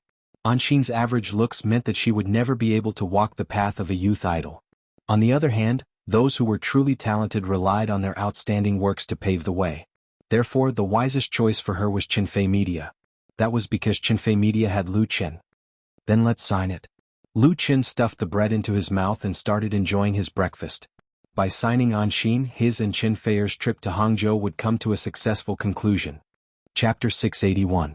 On the 13th of August, Lu Chen and Chen Fei returned to capital city. In the past few months, due to the filming of China's Voice in addition to other work matters, the two of them had flown back and forth between capital city and Hangzhou more than a dozen times. Even Lu Chen was tempted to buy a private jet. Although the transportation between Beijing and Hangzhou was very convenient, with many flights and high-speed trains as idols and celebrities, there were always various inconveniences when they went out. Some of their fans were quite resourceful and could always find out about the two's travel information in advance. They would then run to the airport to chase after their idols, and even if they took the VIP exit they would inevitably be blocked. As for Lu Chen and Chen Fei, they had always been very easygoing and close to their fans. Therefore, whenever a fan came to pick them up, they would always ask for a photo or something. In the end, it attracted even more fans, causing the two of them to feel a little inconvenienced. It would be much more convenient if they had a private jet. Unfortunately, the domestic air traffic control was very strict, and the procedures to apply for a flight route were complicated and time-consuming. Even if Lu Chen could afford a private jet, it would still be troublesome to use it on a daily basis. It was not only those crazy fans who chased after their idols, but the cook duck was also in trouble. They're not satisfied with the contract? On the second day back in capital city, Lu Chen received a call from Lu Shi at the Huairou studio. He was a little surprised. His sister was just talking to him about signing a contract with Anxin. Anxin won the championship of China's Voice as a member of Chen Fei's team. According to the show's initial promotion, apart from a generous bonus, She would also have the opportunity to sign a contract with Qinfei Media. Moreover, Anshin had previously expressed her desire to sign a contract with Qinfei Media. That was easy to understand. Although Qinfei Media had only been established for a short period of time, it was already very famous in the industry. With two big names in the industry, Lu Qin and Qinfei, it was undoubtedly a lucky thing for a new artist to sign a contract with them. Especially Lu Qin, who had created so many outstanding works, he seemed to be the new godfather of pop music. As long as he stayed in the industry long enough and produced more works, he would definitely be honored. With such a foundation, an Exan was willing to sign the contract, and Lu Qin and Qinfei had a good impression of this hard-working singer. It should have been a matter of time before the contract was signed. How could this be? Lu Qin was not in a good mood. It wasn't that Anshin wouldn't be a great loss to Qinfei Media, but it didn't feel right. Lu, she said, her agent is not easy to deal with. He made a lot of requests. I summed it up. It's almost the treatment of an A-list star. We also have to give her an independent studio affiliated with the company. Lu Qin was speechless. In order to expand its scale and strength, Qinfei Media had changed its development strategy of not signing new artists, and began to attract excellent talents to join it. There were also several outstanding rookies in the company. Different from those entertainment agencies that wanted to suck the marrow out of their artists, Qinfei Media's contracts for artists were not harsh. The treatment was above average and the personal restrictions were very lenient. Even if the artists broke the contract and left, they didn't need to pay much, and they had a high degree of freedom. On the one hand, it was because neither Lu Qin nor Qinfei needed to make money by exploiting newcomers.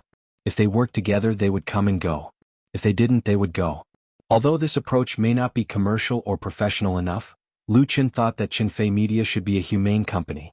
When Lu Qin first made his debut, he had also been asked to sign a harsh contract. He didn't want Qinfei Media to become the object of his disgust. The contract given to an Xian was not a contract for newcomers, but a more advanced agency contract with better conditions. But it was rejected.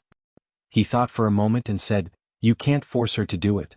Since we can't reach an agreement, let's give up." Lu Shi was regretful. Actually, an Xian is not bad. The problem is that her agent. I forget it. She was now in Hangzhou and had been in contact with an Xian for a long time, so she had some understanding of her. As the champion of the voice of China, an Xian was now very popular. Her blog followers had exceeded 5 million, and many recording companies and agencies had offered her an olive branch. This was undoubtedly the reason why her agent dared to negotiate with Qinfei Media. After hanging up the phone, Lu Qin couldn't help shaking his head. Qinfei, who was sitting next to him, asked, "What's wrong? Is there a problem with an Xian?" Lu Qin nodded and briefly explained the situation. Qinfei was speechless. She had been in contact with Anshin for the longest time, and she had a good impression of this simple-looking, hard-working, and talented girl. Therefore she was happy to sign Anshin on. But now she felt like she had been given the cold shoulder. However, it wasn't something unbelievable. People change, especially in the big pool of the entertainment industry. Once you enter it, you would change very quickly. Back then, an Xian was just an unknown singer. Now she was as popular as a second or third-tier celebrity. It was normal for her to ask for better treatment when the voice of China was at its peak. Even if she didn't have much of an opinion, the agent who had taken the commission would not let it go. Then forget it. Qinfei also felt that it was a pity, but she didn't raise the offer to satisfy the agent. It wasn't that Lu Qin and Qinfei were stingy, but an Xian's popularity was only temporary. Her flaws were very obvious, and they had to pay a higher price to bring her to new heights. For Qinfei there was no need for that. Asterisk ring ring ring asterisk. As a result, as soon as Qinfei's voice fell, her private cell phone rang. It was Anshin who had called her. Qinfei picked up the phone and after a few minutes she hung up. Lu Qin asked with a smile, "What did she say?" Qinfei said lazily, "Not much. First she apologized. She hoped that we could satisfy some of her conditions. She also said that her agent is her distant cousin. Anyway, forget it."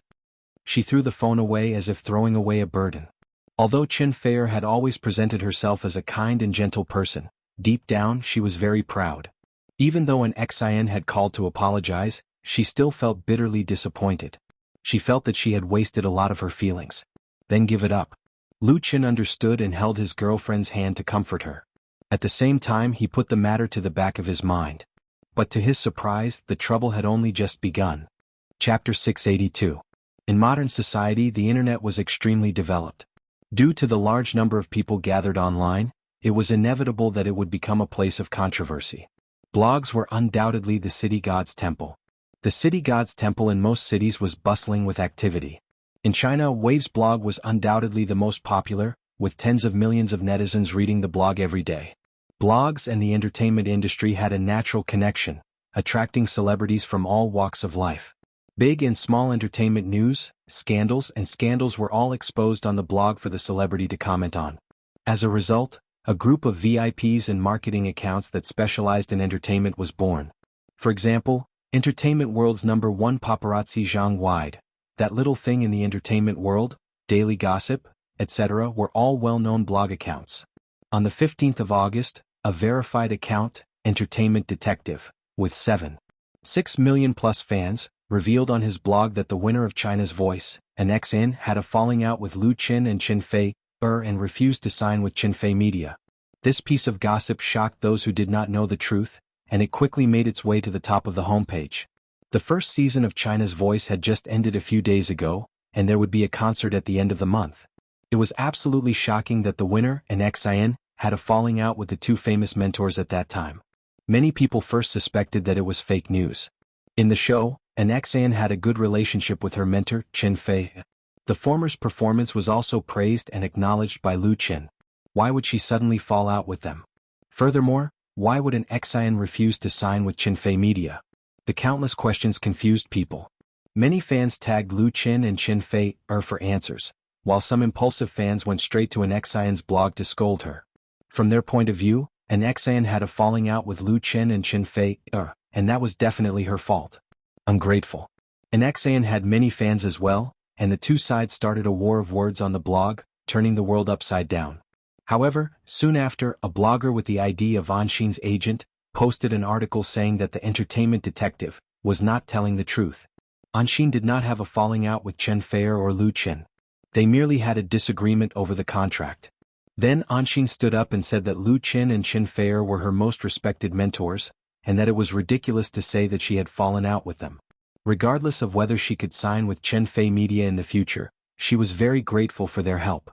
Anshin and her agent's statement had calmed down the storm of public opinion that had been stirred up by the entertainment detective. However, people had new questions. What kind of contract did Qin Fei Media give Anshin that made her want to say something but stop herself from doing so? Was the contract too harsh? That was entirely possible. Entertainment agencies had always been very strict with their artists, especially new artists.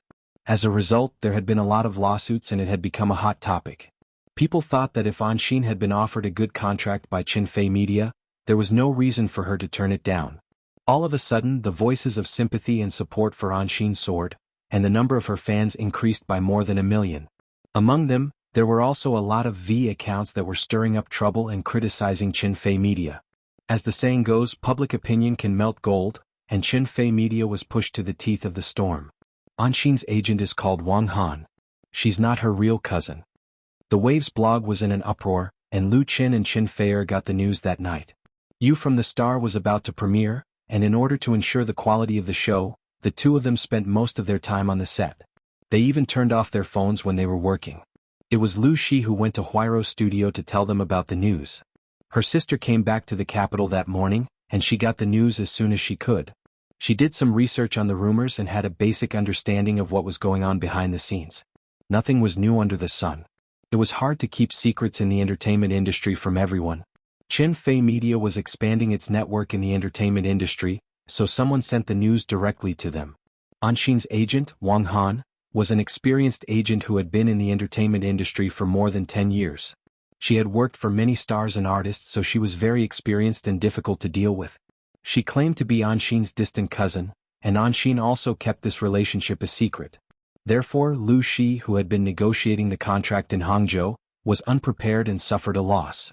On the way back, Lu Shi asked someone to investigate Wang Han. Wang Han's agent was Sinua Agency in the capital, which was also a very famous company in the industry. Now that they knew Wang Han's real identity, the question was answered. Sinua Agency was behind this. I know Sinua Agency.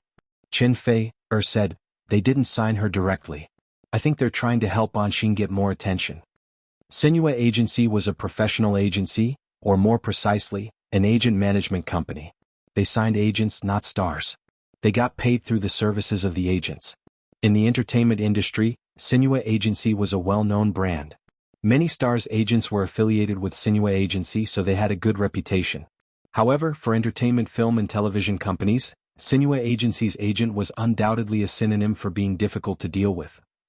They're a typical example of a prostitute who still wants to maintain a chastity. Lu, she said angrily, they're trying to act like they're the big shots, but they're pretending to be innocent and trying to get more attention. That's just, her sister couldn't say anything more vicious. Lu Qin and Qin Fei looked at each other. They both felt a headache coming on. Encountering such an experienced professional broker was the most troublesome thing, and the other party was very targeted, that is, to use Qin Fei Media, or more accurately Lu Qin and Qin Fei, as a stepping stone, to promote Anshin to the top. Sinua Agency's profit came from the commission. The more they hyped up Anshin, the more they would earn after the sale. The contract offered by Qin Fei Media would definitely not be able to satisfy their appetite. Strictly speaking, this outcome had something to do with Lu Qin himself. He was the one who came up with the new rules for China's Voice. If not for Xiao Sui's rule that stipulated that the top 4 and even the shortlisted contestants had to sign the contract first, they would not be in this mess today. In the entertainment industry, good people might not always be rewarded. In fact, it was very simple to resolve this dispute. All they had to do was to satisfy Wang Han's request, and everyone would be happy. Sinua Agency was probably thinking about this as well. However, Lu Qin had no intention of letting them have their way. Chapter 683. For the public opinion storm that appeared on the internet, whether it was Qin Fei Media or Lu Qin and Qin Fei, they all adopted a cold response strategy, that is, they did not respond for the time being and waited for the follow-up development of the situation. After all, Anshin and her agent, as the parties involved, have already come out to explain. The dirty water can't be poured on Qin Fei Media. No matter how they respond at this time, they may fall into the calculation of the behind-the-scenes manipulator. The entertainment industry is full of ups and downs. Many star artists, in order to hype up, it can be said that they will do anything. Under the planning of the agency, many things are unimaginable. As the most popular stars in the entertainment industry at present, Lu Qin and Qin Fei have been blackmailed and freeloaded by others. If they are serious about it, they will be exhausted to death and will fall into the other party's trap. Therefore, unless the situation is serious, it is the best choice to wait and see. The direction of public opinion on the internet changes very quickly. Today's hot topic may not be relevant tomorrow. In addition, the first episode of You from the Star, which has been produced, will premiere on Beijing Television and Zhejiang Satellite TV station. For the sake of safety, Qin Fei Media is not willing to make trouble. However, as the saying goes, the tree wants peace but the wind will not stop. By the next day, the criticism against Qin Fei Media not only did not disappear, but also became more and more intense. Some people spread the remarks of Qin Fei Media suppressing newcomers in the Chieba forum, saying that Anshin was threatened because of the signing of the contract and may have to withdraw from the concert at the end of the month. This completely groundless rumor quickly spread to the blog and was forwarded by many marketing accounts. This time, neither Anshin nor her agent came out to refute the rumor at the first time. In addition, the silence of Qin Fei Media and Lu Qin gave people a feeling that something really happened. Lu Shi, who is in charge of Qin Fei Media in Beijing, received countless calls. Some called to express concern, some asked about the truth, and most of them were media who wanted to interview her, which made her anxious. In desperation, Lu Shi could only go to Huairou Film and Television City in person to discuss with Lu Qin and Qin Fei, who were filming. "I'm sure that Xin Yu is behind this," the elder sister gritted her teeth and said, "They must be plotting something." After understanding the development of the situation, Lu Qin frowned and asked, "Is Xin Yu that powerful?" He had already seen all kinds of rumors circulating on Waves's blog. Coupled with some Chieba forums, it had caused quite a stir. Moreover, it involved a lot of media outlets, marketing accounts, blogs, and so on. If Xin Yu was the mastermind behind all of this, then the price they paid would definitely not be low. Was it worth it? To be honest, Lu Qin's side had been maintaining restraint and forbearance. It was basically impossible for this level of rumors to hurt him and Qin Fei Media. Lu Qin believed that as long as he made a public statement, it would be enough to reverse the situation. He had such confidence. However, if the opponent continued to pester him endlessly, it would be very troublesome. Lu Qin did not like to be stuck in this kind of quagmire. A man would never be able to defeat a pig in the mud, because that was the latter's home ground. Sinyu was undoubtedly a pig covered in mud. Lu Shi said in a deep voice, I have a detailed understanding of Sinyu. They are very difficult to deal with and have a lot of connections with the media. However, it's not just them who are stirring up trouble. Some of the rumors or online IDs against Lu Qin or Qinfei Media had little to do with Sinyu. The reason why they were involved in this matter, except for a few guys who like to make trouble out of nothing, most of them should be due to jealousy or dissatisfaction with Qinfei Media. Qinfei Media was established by Lu Qin. Although it had been established for a short time, it already had a great reputation in the industry and was constantly expanding. For example, Qinfei Media originally did not sign people, but now they began to sign people and they were very competitive. This inevitably made some people in the industry feel threatened. They were not sure that they could beat Qinfei Media in the competition, so they could only play small tricks behind the scenes and take the opportunity to cause trouble for Qinfei Media. That was why there were so many unfavorable comments about Qinfei Media on the internet. A tall tree attracts the wind. After several analyses, Lu Qin really understood. He thought about it and said, then I'll make a statement. Tolerance was only temporary. Since the other party had stepped on his head, continuing to tolerate would make others think that he was really in the wrong, so he had to fight back. Of course, how to fight back was about strategy. Scolding each other was the worst strategy. Letting the public know the truth and protecting one's reputation also required skills. Lu Shi said, it's better for the company to make a statement first. I'll discuss with the public relations department how to write it. After the establishment of Qinfei Media, the first to expand and enrich its strength was the public relations department. 4-star artists, especially big stars, a strong public relations team was indispensable behind the scenes. Some stars had suffered this kind of loss. In the face of emergencies, they did not respond properly and as a result, they were ruined. Qinfei Media not only had 2 big stars, Lu Qin and Qinfei, but also had super popular project management. The public relations department was undoubtedly one of the most important departments. Lu Qin nodded. Okay. At this time Lu Shi's phone rang again. She had been using her phone all day. She had given the one to her assistant to contact her work. This phone was for internal communication, so it must be someone from the company. Lu Shi immediately picked up the phone and said a few words to the other party before hanging up. She looked very unhappy. She said to Lu Qin angrily, Anshin's agent just came to our company. She wants to talk to us face to face. I'll ask the people from the company to entertain her. Should we meet her or not? Lu Qin and Qinfei looked at each other. Qinfei sneered. Is she here to tell us the truth? She thought that she had done everything she could to take care of Anshin, but the result was that she was disappointed. How could she not be angry? Lu Qin thought for a while and said, Fei, you stay here and continue to shoot the next scenes. I'll go back with my sister. Since the other party had come to him, he couldn't run away. He also wanted to see what the other party wanted. Qinfei nodded. Okay. She believed that Lu Qin would be able to handle it well. Therefore, Lu Qin and Lu Shi went back to the company to meet Anshin's agent. Chapter 684.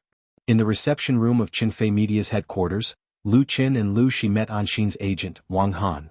Lu Qin originally thought that Wang Han was a shrewd, tough, and standard professional elite dressed in office lady attire.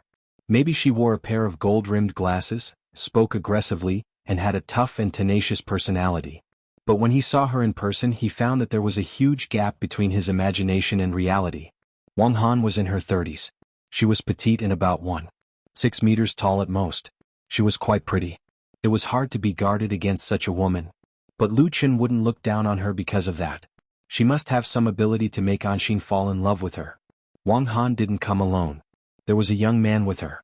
The man in a suit and leather shoes looked like a real business elite. He was clean-shaven and wore cologne. His young face was full of confidence. He wasn't afraid at all when facing Lu Qin. Instead, he was eager to have a try. Through the introduction, Lu Qin learned that the man was the deputy director of the brokerage department of Sinua Company. His name was Gao Shan. Lu Shi was in a bad mood today, so she got straight to the point. Miss Wang, now that you've met me and Lu Qin, you can tell me what you want. Lu Shi had a competition with Wang Han in Hangzhou City. She didn't like Anshin's agent at all.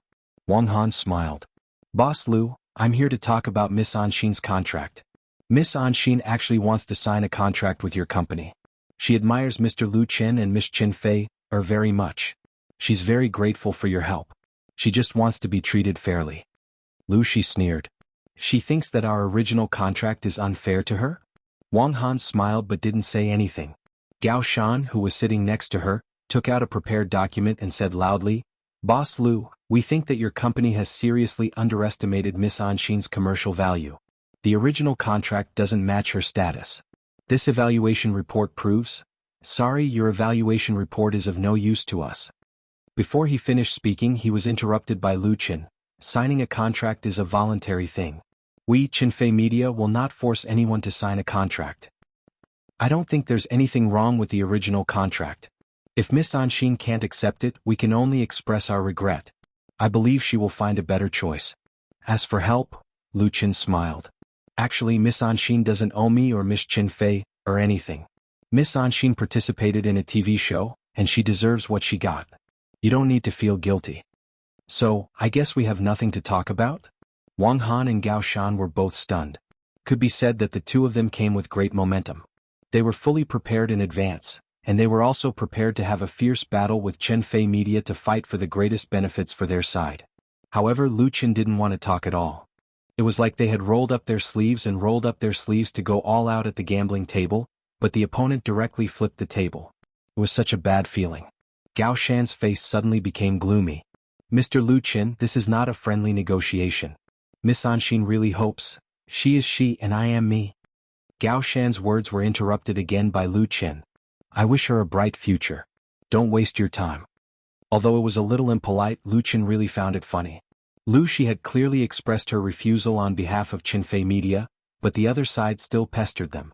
Did they think that they could force Qinfei Media to compromise by stirring up trouble on the internet? Or did Xin Yu think that Qinfei Media couldn't do without Anshin? What a joke. Lu Qin didn't know why they were so confident.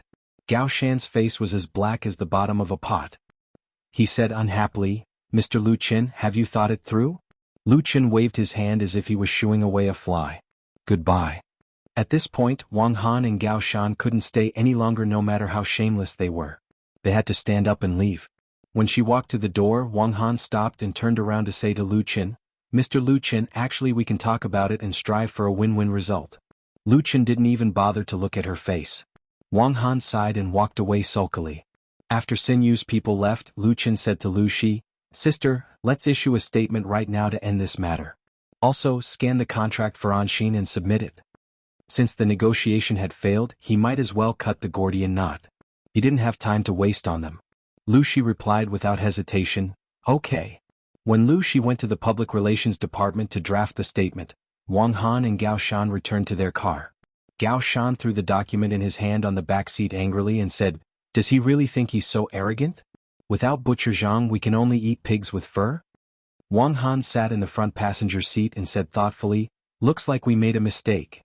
Lu Qin was right. Sen Yu did think that Qinfei Media wouldn't let Anshin off so easily. Their judgment was based on common sense in the entertainment industry. China's Voice was produced by Star Factory Media, and Qinfei Media was behind Star Factory Media. There was no reason for them to let go of their popular stars. From Sen Yu's point of view, not forcing Anshin to sign a contract was just a gimmick for the show. Qinfei Media must be very confident that they could rely on their influence on the contestants to win. They saw this opportunity to interfere. Their ultimate goal was not to compete with Qinfei Media, but to gain benefits through Qinfei Media. At the end of the day, Anshin was just a tool used by Sen Yu. The hype on the internet was just to increase the influence of this tool. Unexpectedly, Qinfei Media didn't buy it and didn't pay much attention to Anshin. Their attitude was completely indifferent, which made Wang Han realize that they had made a mistake. However, as Gao Shan said, Sen Yu and Wang Han had other options. It was fine if Qinfei Media didn't get what they wanted, but they could still squeeze enough benefits from Anshin. After all, she was popular.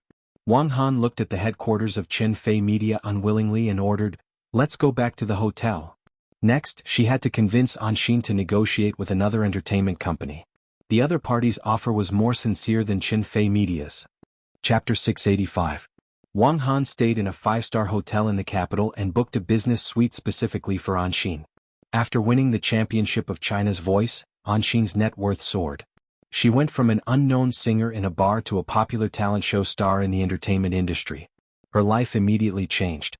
Now she not only had her own manager and assistant, she was driven to and fro by luxury cars. Her commercial appearances cost as much as 500,000 and her advertising contract was basically comparable to that of a B-list celebrity. In terms of image, Sinue, which was represented by Wang Han, came up with a complete package for Anshin. As a well-known professional management company in the industry, Sinue's foresight was undoubtedly very shrewd. When China's voice started to gain popularity in the country, they had already targeted a few potential rookies and successfully signed an exclusive contract with Anshin. Fortunately, they managed to seize the opportunity. However, Sinue was not an entertainment media company. They only took Anshin's manager position to sell her at a high price, or even to use her as a cash cow in the long run. It should be said that it was Lu Chen's stubbornness that gave Sinue such an opportunity. However, Sinue was not grateful to Lu Chen. Instead, they used Anshin as a trump card, intending to dig out more benefits from Qinfei Media. That was why they spared no effort in creating hype on the internet. In a sense, they did a good job forcing Lu Chen to come forward in person. However, Lu Chen flipped the table. Therefore, Wang Han and Gao Shan returned to the hotel with a sense of defeat. How did it go? Anshin was in the room with her assistant. Seeing the two of them, she immediately got up and asked them. Ever since she rejected the contract offered by Lu Shi in Hangzhou, Anshin had been feeling uneasy. Her uneasiness was first of all guilt. She felt that she had let down Lu Chen, who had always appreciated her, and Qinfei, who had taken care of her. Moreover, Anshin knew that signing with Qinfei Media was definitely a good thing for her. However, she was persuaded by Wang Han. Wang Han's reasoning was very straightforward and naked. If you don't look out for yourself, heaven and earth will destroy you. It was one thing to be grateful to Lu Chen and Qinfei, but it was another thing to sign a contract and sell yourself. The speed at which celebrities were eliminated in the entertainment industry was very fast. Even though she was very popular now, no one would pay attention to her in a few months. If she didn't take advantage of the boom to sell herself for a good price, it would be unrealistic to hope for the long term. Putting everything else aside, Anshin should be well aware of her own weaknesses. Who could guarantee that Qinfei Media would support her to the end? Anshin was speechless. Therefore, she listened to Wang Han's suggestion and did exactly what the latter wanted. Of course, in Anshin's mind, as long as the conditions were right, Qinfei Media was the best choice. She was already restless waiting in the hotel. Wang Han and Gao Shan looked at each other. Gao Shan coughed and said, "It's over. Lu Chen doesn't want to sign it." Anshin's face darkened. Was it really over? Wang Han hurried to comfort her. "It's okay. It's Qinfei Media's loss if they don't sign it. You've seen the contract offered by Meichin Entertainment. We have better options." Meichin Entertainment was a new company established 2 years ago. The boss behind it was a big real estate developer in the capital. He was very rich and had signed many celebrities in the past 2 years. Meichin Entertainment's contract was indeed better than Qinfei Media's, but the specific terms were much harsher than Qinfei Media's. There were more restrictions on Anshin. Meichin Entertainment was undoubtedly the best choice apart from Qinfei Media. The other companies were much weaker. And Xian nodded, feeling much more at ease. She thought that since Qinfei Media had taken the initiative to give up on her, she had nothing to feel guilty about. "Sister Wang, Sister In." At this time, the assistant sitting on the sofa with a laptop said timidly, "Qinfei Media just made an announcement. It has something to do with us." "What?" Wang Han, Anshin and Gao Shan were all shocked. Wang Han hurried to grab the laptop. She had a faint feeling that something was wrong. Qinfei Media's official announcement was made a few minutes ago. In the announcement, Qinfei Media first clarified the many false rumors circulating on the internet. They would entrust a lawyer to issue a warning to those who spread malicious rumors. They also had the right to use legal means to protect their reputation. In addition, Qinfei Media expressed that due to differences, Qinfei Media would not sign the contract with the champion of China's voice, Anshin. At the same time, they sent their blessings to Anshin. At the end of the announcement, there were 7 high-definition pictures attached. They were the scanned contract text for Anshin. Qinfei Media's official announcement immediately caused a stir on the blog. The first half of the announcement was very official. It was a common routine. Everyone was already used to it and it was just to express their attitude. They could not take it seriously. However, the second half was very interesting. First, they confirmed that they would not sign Anshin. It could be considered as an end to the incident. Then they posted the contents of the contract. That was very unusual. It seemed that no media or entertainment company had ever done this before. That was because for film and television media and entertainment companies, artists' contracts were confidential. Unless it was a lawsuit, it could not be leaked. Qinfei Media's actions were thought-provoking. Outsiders in the industry were just there to watch the show. However, those in the industry would have to study it carefully. That was equivalent to Qinfei Media leaking their internal business secrets to the public. Soon, there were industry insiders on Waves who made a detailed analysis. First of all, the contract was obviously not a newcomer's contract. Be it the signing fee or the percentage, it was about the standard of a second or third-tier artist. It was not very generous, but it was not harsh, not to mention being exploited. This industry insider expressed that compared to Anshin's current popularity, the terms of the contract were slightly lower. However, even though the terms were lower, there were surprisingly few restrictions on signing artists. The simplest one was the breach fee, which was only a mere 3 million. That was the conscience of the industry. Normally, it would be more like a zero. Especially in recent years, there were more and more lawsuits between artists and their companies. The breach fee was generally higher as the contract was signed. It was to prevent artists from job hopping or going solo. It was understandable that Anshin did not sign such a contract. However, Qinfei Media could not be said to be unkind. It was very kind. Chapter 686. In the business suite 1908 of the Regent Hotel in Beijing, the atmosphere was depressing. Wang Han, Gao Shan, and the rest of Sinyu's staff did not expect Qinfei Media to fight back by exposing the contract. Not only did they flip the table, but they also smashed the pot. As a result, Anshin was in a very awkward situation. She could neither deny the truth nor defend herself. She had already said what she said earlier. She could not jump out and question Qinfei Media or start a fight now, could she? It would be stupid to ruin her own image when she was in the wrong. The best response was silence, acquiescing to the truth and letting the matter go. It would disappear in a few days anyway. Hot topics in the entertainment industry could not last long. To Anshin, she and Wang Han did not gain any advantage after playing so many tricks. They even offended Qinfei Media for no reason. Even their comments on the internet were not good. Many fans were questioning whether Anshin was too greedy. There were also many who said she was ungrateful. It was easy to change the direction of public opinion. Qinfei Media's official account showed the original contract. While clarifying the truth, it was undoubtedly a slap in the face to those who stirred up trouble and spread rumors. Stop talking nonsense. Of course, there were also people who were not satisfied and questioned the authenticity of the contract. After all, the scanned image could be easily forged. However, Lu Qin spoke up.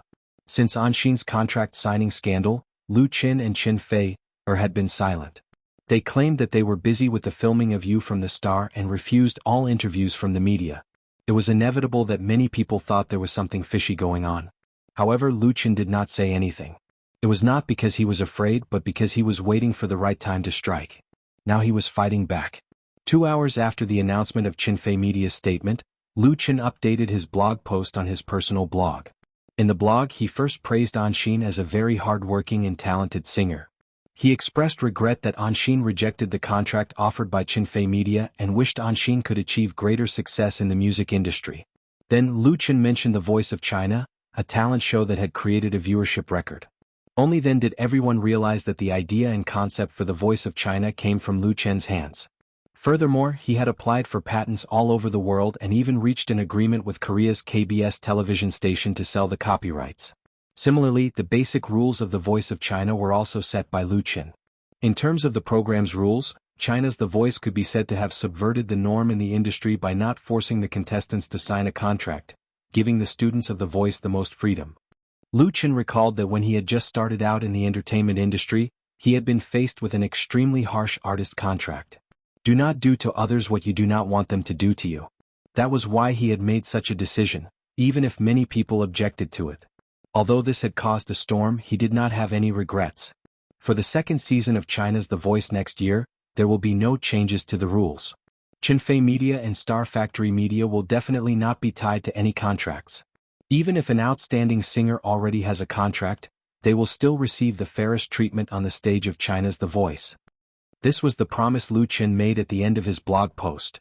This blog post of his was undoubtedly the best interpretation of Qinfei Media's previous statement, clarifying the truth. In fact, it was very clear when everyone thought about it. Qinfei Media could have easily used a light contract to sign an XIN during the process of the talent show. Presumably, an XIN would not have been able to reject it. If that was the case, why would they need to use such a harsh contract to sign someone when the champion was already taken? There was no such stupid logic. The truth was also easily understood. A lot of people were actually misled by the comments on the internet, causing them to overlook the simplest logic. It was only now that it was exposed that they were suddenly enlightened. As for Lu Chen's fans, they were all overwhelmingly supporting him. How stupid do you have to be to think that Ai Chen is bullying the newcomers? Ai Chen and Chen Fei deserve to die for spreading rumors. My Chen and Chen Fei are really generous. Who else could have done better? It's just that someone is too greedy. To think I even voted for someone. I told you Ai Chen can support whoever I want. There are a lot of people crying and begging to sign a contract with me. The truth is clear. I will always support my Chen. Really? The support for Lu Chen was reciprocated with a lot of hatred for an XN. Many fans stopped following an XN, causing her blog to lose tens of thousands of fans in just half an hour. And this was just the beginning. Then someone tagged Tong Xinyao, Li Qian, and Zhang Yi on the blog, asking them if they would sign the same contract if Chen Fei Media offered them. Li Qian and Zhang Yi did not respond, because they had already signed the contract. It was really inconvenient for them to respond. Only Tong Xinyao replied, "Of course I'm willing. Unfortunately Lu Chen and Chen Fei don't like me." She even added an aggrieved emoticon which was very cute. Of course she was joking. But Chen Fei replied immediately, "Nonsense. Come to my company tomorrow to sign the contract." Wow. This time the fans went crazy, especially Tong Xinyao's fans. It was simply inexplicably exciting. Was it real or fake, or was Chen Fei also joking? Tong Xinyao could not believe it. Chen Fei, really? Chen Fei, of course it's true. The same contract. If you're willing, come and sign it tomorrow. In the end she also tagged Lu Chen. Lu Chen replied, "Unconditionally support Chen Fei." The interaction between the two parties amused the fans. At this point, there was no longer any doubt that Chen Fei Media was really going to sign Tong Xinyao. This was originally a chance for an Xian. Tong Xinyao was the runner-up of The Voice of China. Her singing skills were not as good as an Xian's, and her performance in the finals was also slightly worse, so she only got third place. However, in terms of appearance, Tong Xinyao was definitely better than an Xian. She had a lot of fans. Of course, there were also many entertainment agents who had their eyes on Tong Xinyao and wanted to sign her. However, Tong Xinyao did not agree immediately. She was still wavering between her studies and the entertainment industry. In addition, she was also worried that she would fall into a trap and lose control. After all, there were too many scandals in the entertainment industry in recent years, and disputes between artists and their contracted companies were frequent. Tong Xinyao's family was wealthy, and there was no urgent need to change her lifestyle. Naturally, she had to make a rational choice. However, if Chen Fei Media wanted to sign her, it was a different matter. Tong Xinyao was of course very willing. Chapter 687. On August 16, the Traffic of Waves blog reached a new high. The series of storms triggered by The Voice of China champion and Xian's refusal to sign a contract with Chen Fei Media became the hottest topic on the internet because of the involvement of the two popular stars, Lu Chen and Chen Fei. The onlookers were dazzled, especially from Chen Fei Media's official V's public statement to Lu Chen's new blog post, and then to the interaction between Chen Fei and Tong Xinyao. It was a turnaround and a glimmer of hope. Some people in the industry said that it was enough to make an episode of a TV series. If it was a publicity stunt, it was so good that people could not help but admire it. However, it was not a publicity stunt. On August 17, Tong Xinyao and her parents arrived in Beijing together. Lu Shi, on behalf of Chen Fei Media, invited Tong Xinyao's family to a banquet. Lu Chen and Chen Fei also took time out of their busy schedules to attend the banquet. Tong Xinyao had just turned 20 and was still a college student. Her father, Tong Wanyin, was a businessman engaged in import and export trade, and her mother, Zhang Bixia, was a university professor. Tong Xinyao was the only daughter of the two. At the banquet, the gentle Tong Wanyin got up and personally poured a glass of wine for Lu Chen and said, "Mr. Lu, to tell you the truth, I used to oppose Tong Xinyao's participation in the talent show, but she likes it so much, so I can only support her. She is my only child." Tong Xinyao said with a smile, "My father loves me the most." Lu Chen smiled and said, "Xinyao is a good girl, and Mr. Tong and Mrs. Tong have taught her well."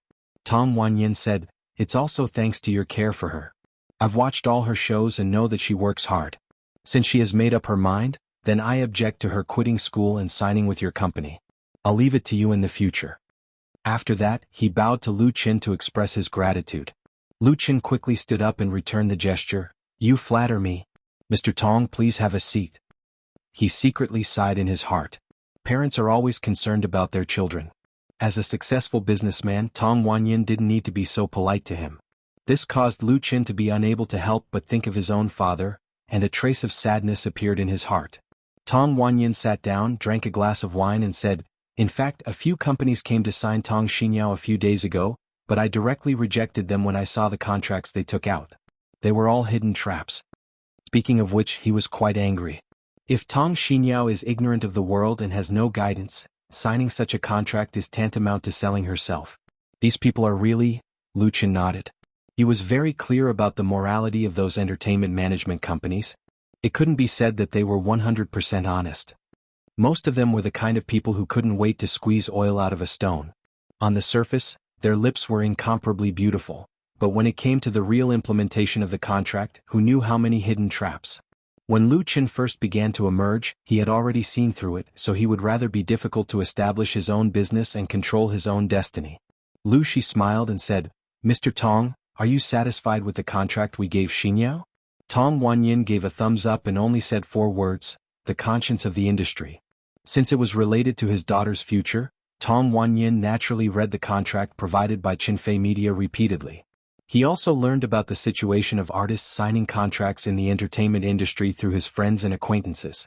After comparison, he really had nothing to nitpick about this artist contract. It was not an exaggeration to say that it was the conscience of the industry, and it even exceeded Tong Xinyao's current popularity value. After all, this contract was first given to Anxin, the champion of the voice of China. Tong Wanyin's praise made everyone laugh, and the atmosphere was very harmonious. In the afternoon, Tong Xinyao and her family visited the headquarters of Qinfei Media. Tong Xinyao solemnly signed her name on the artist contract under the witness of her parents. According to this contract, she officially became a singer under Qinfei Media. The contract period was 3 years, and the liquidated damages were 3 million. She would enjoy the basic treatment equivalent to the industry's B-list stars. According to the current domestic entertainment industry's classification standards for B-list stars, an annual income of 5 million was the minimum requirement. After successfully signing the contract, the happiest person was Tong Xinyao herself. She hugged Qin Fei's arm and asked, "Sister Fei, can I work with you in the future?" Qin Fei smiled and pointed to Lu Qin. "You'll have to ask him for his opinion." Lu Qin laughed. Since Tong Xinyao had been signed, she definitely could not be placed in the company as a mascot. A series of packaging and publicity plans needed to be made for her. Tong Xinyao should be the first idol artist under Qinfei Media to sign a contract. At 7:30 that night, Qinfei Media's official account updated its blog post and announced the news. Tong Xinyao immediately responded, "I'm really happy today, looking for blessings Lu Qin Qinfei, She posted a photo taken when she signed the contract on her blog. "Lu Qin, come on Xinyao. Qinfei, come on. Come on. Come on." Tong Xinyao's fans directly exploded. "It's actually true, our Yao Yao really signed a contract with Qinfei Media. Isn't this too fast? Isn't it good to be fast? I'm looking forward to the new song written by Lu Qin for Yao Yao. Looking forward to it +1. Hehe, I have to thank someone for this. Everyone guess, when will Yao Yao's first album come out? I think it will come out at the end of the year." Yao Yao was the nickname of Tong Xinyao's fans.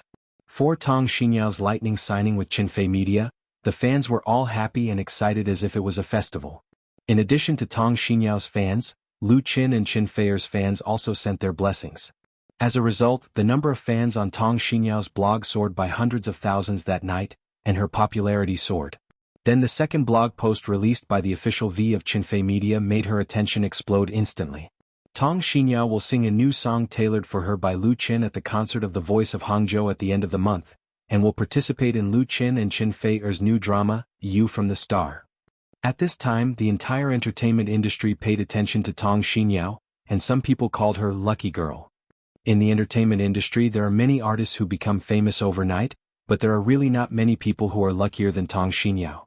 Her luck was first to pick up the opportunity that others gave up. Then there was the new song tailored for Lu Qin, the role of You from the Star. That was a lot of famous artists begged for it. It's just that Tong Xinyao's luck might not be so lucky for some people. Chapter 688. In the bedroom of the business suite of the Regent Hotel, Anxin stared at the screen of her laptop. Regret was like a poisonous vine that had been enchanted by magic, growing wantonly in her heart, constantly devouring her soul, as if there was a voice repeatedly echoing in her ears. All of this belonged to me. It belonged to me. What was open on her computer was the webpage of Immerse blog, showing the blog post of Chinfei Media Official V. Chinfei Media's Official V's blog post was posted last night, but she was a little unwell yesterday and went to bed early, so she didn't know the news until this morning. Chinfei Media had officially signed a contract with Tong Xinyao. The last hope in Anshin's heart was ruthlessly shattered, but she was also mentally prepared for it. She just didn't expect that Tong Xinyao would sign a contract with Chinfei Media so soon. Anshin didn't care too much about it. She had better options. However, she soon realized that she was wrong. The second blog post of Chinfei Media Official V was like a heavy slap on her face. The role in the new song, You from the Star. What Tong Xinyao got was far beyond Anshin's imagination. Or to be more precise, she should have thought of it, but she ignored it. Now she was reminded of it. Signing a contract with Chinfei Media was not only about getting an artist contract, but more importantly, it was an opportunity to sign under Lu Chen's banner. The latter was the key. Who was Lu Chen? Lu Chen is the most talented singer-songwriter in the Chinese music industry in the past decade. His original works not only made him reach the peak of singers, but also made many stars, bands and groups popular. Not only that, the scripts he wrote, the TV series and movies he participated in were all popular. Anshin was awakened by the slap in the face. Why did she listen to the arrangement of her agent and end up in this situation? There was a smooth road in front of her. Why did she choose the wrong one? Was it because the scenery there was more attractive? Anshin closed the laptop, left the room anxiously and went to the living room. Her agent, Wang Han, and the representative of Sinuhe, Gao Shan, were both in the living room. Anshin suddenly had a bad feeling. She forced a smile and asked, "Sister Wang, when will we sign the contract with Machen Entertainment? Didn't you say today?" This time, she followed Wang Han to Capital City to negotiate with Chinfei Media. Their plan was to sign with Chinfei Media if they could come to an agreement. If not, they would sign with Machen Entertainment. The latter's offer was the best. The day before yesterday, negotiations with Chinfei Media fell through. Yesterday he contacted Machen Entertainment and they were supposed to sign the contract today. Wang Han coughed and softly said, "Anshin, there's a change in Machen Entertainment's plan. Did they change their minds?" Anixian exclaimed as her face paled. How could this be? It was true that the more one was afraid of something, the more likely it would happen. Previously, she was very worried that the deal with Chinfei Media had already fallen through. If she didn't want Machen Entertainment to change their minds as well, then she would end up with nothing. However, the thing that he was most worried about actually happened. Gao Shan smiled bitterly. We didn't expect it either. There's a problem within Machen Entertainment. In fact, it wasn't that there was a problem within Machen Entertainment that prevented them from signing the contract with Anshin. Last night, Machen Entertainment's biggest star, Jiang Kehui, had said that if Machen Entertainment signed Anshin, she would not renew the contract with Machen Entertainment. Jiang Kehui was the #1 star in Machen Entertainment. She was one of the top stars in the country. She was very influential in Machen Entertainment. Even the general manager of Machen Entertainment had to flatter her. Jiang Kehui and Anshin didn't know each other, so there was no conflict between them. Her position in Machen Entertainment would not be shaken because of Anshin's joining. The gap between them was obvious. The reason why Jiang Kehui had said that was because of Lu Chen. It wasn't that Lu Chen had asked Jiang Kehui to target Anshin. They didn't know each other, but Jiang Kehui had asked Lu Chen to write a song for her new album. Everyone understood the reason, but Wang Han and Gao Shan, who knew the inside story, couldn't tell Anshin. The atmosphere was very awkward. Anshin wasn't a fool. She vaguely understood what was going on. She asked coldly, "Then what do you think I should do now?" She had done so much, but in the end it was all for naught. She had already restrained herself by not exploding on the spot. She still had to rely on sinew to solve the problem. Wang Han cheered up and forced a smile. "It doesn't matter. It's Machen Entertainment's loss if they don't sign us. You are the champion of the voice. There are many companies that want to sign you. We can find another one." But Anshin didn't trust her that much. At that moment, Wang Han's phone suddenly rang. She quickly picked it up. "Hello." After a few words on the phone, Wang Han's face looked as if she had just swallowed 3 pounds of sh*t. Anshin suddenly smiled. She sat down on a chair and asked calmly, "Sister Han, what's wrong?" Wang Han was a smart and confident person, but she didn't dare to look at Anshin.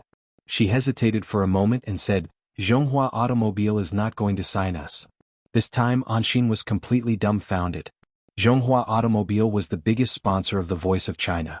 After Anshin won the championship, Zhonghua Automobile contacted her as soon as possible, intending to ask her to endorse Zhonghua Automobile's new model this year.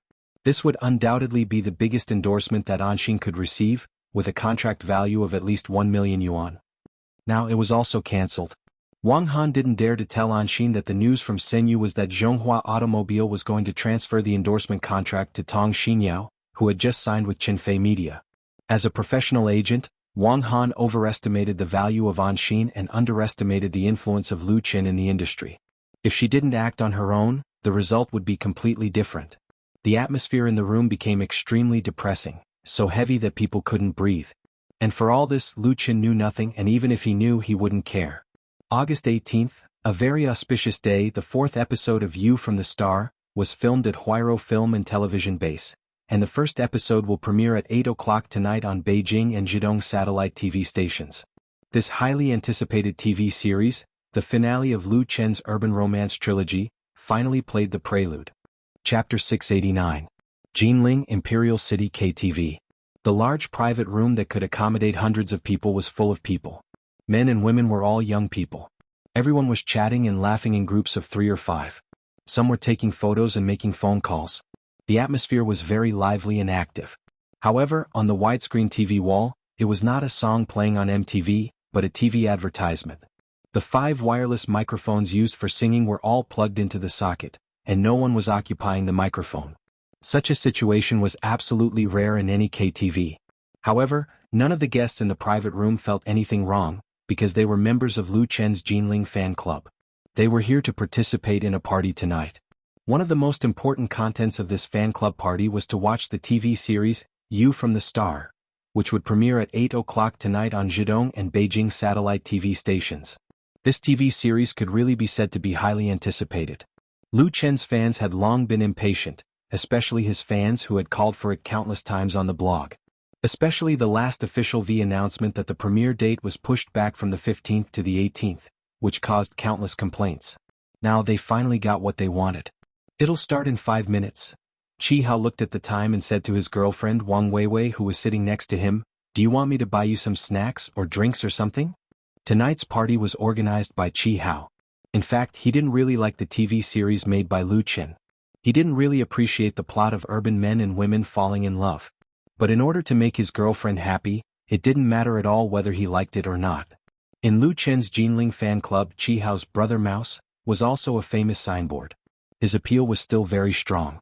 There were hundreds of people who wanted to participate in the event. In the end, the participants were selected through a computer just like a lottery.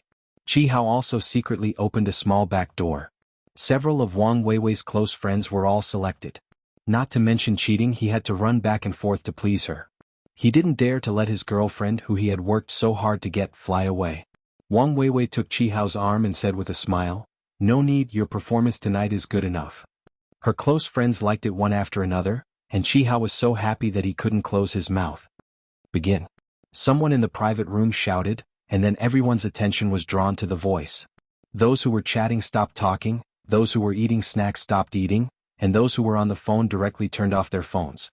Everyone's eyes fell on the television wall, and only the sound of the television could be heard in the private room.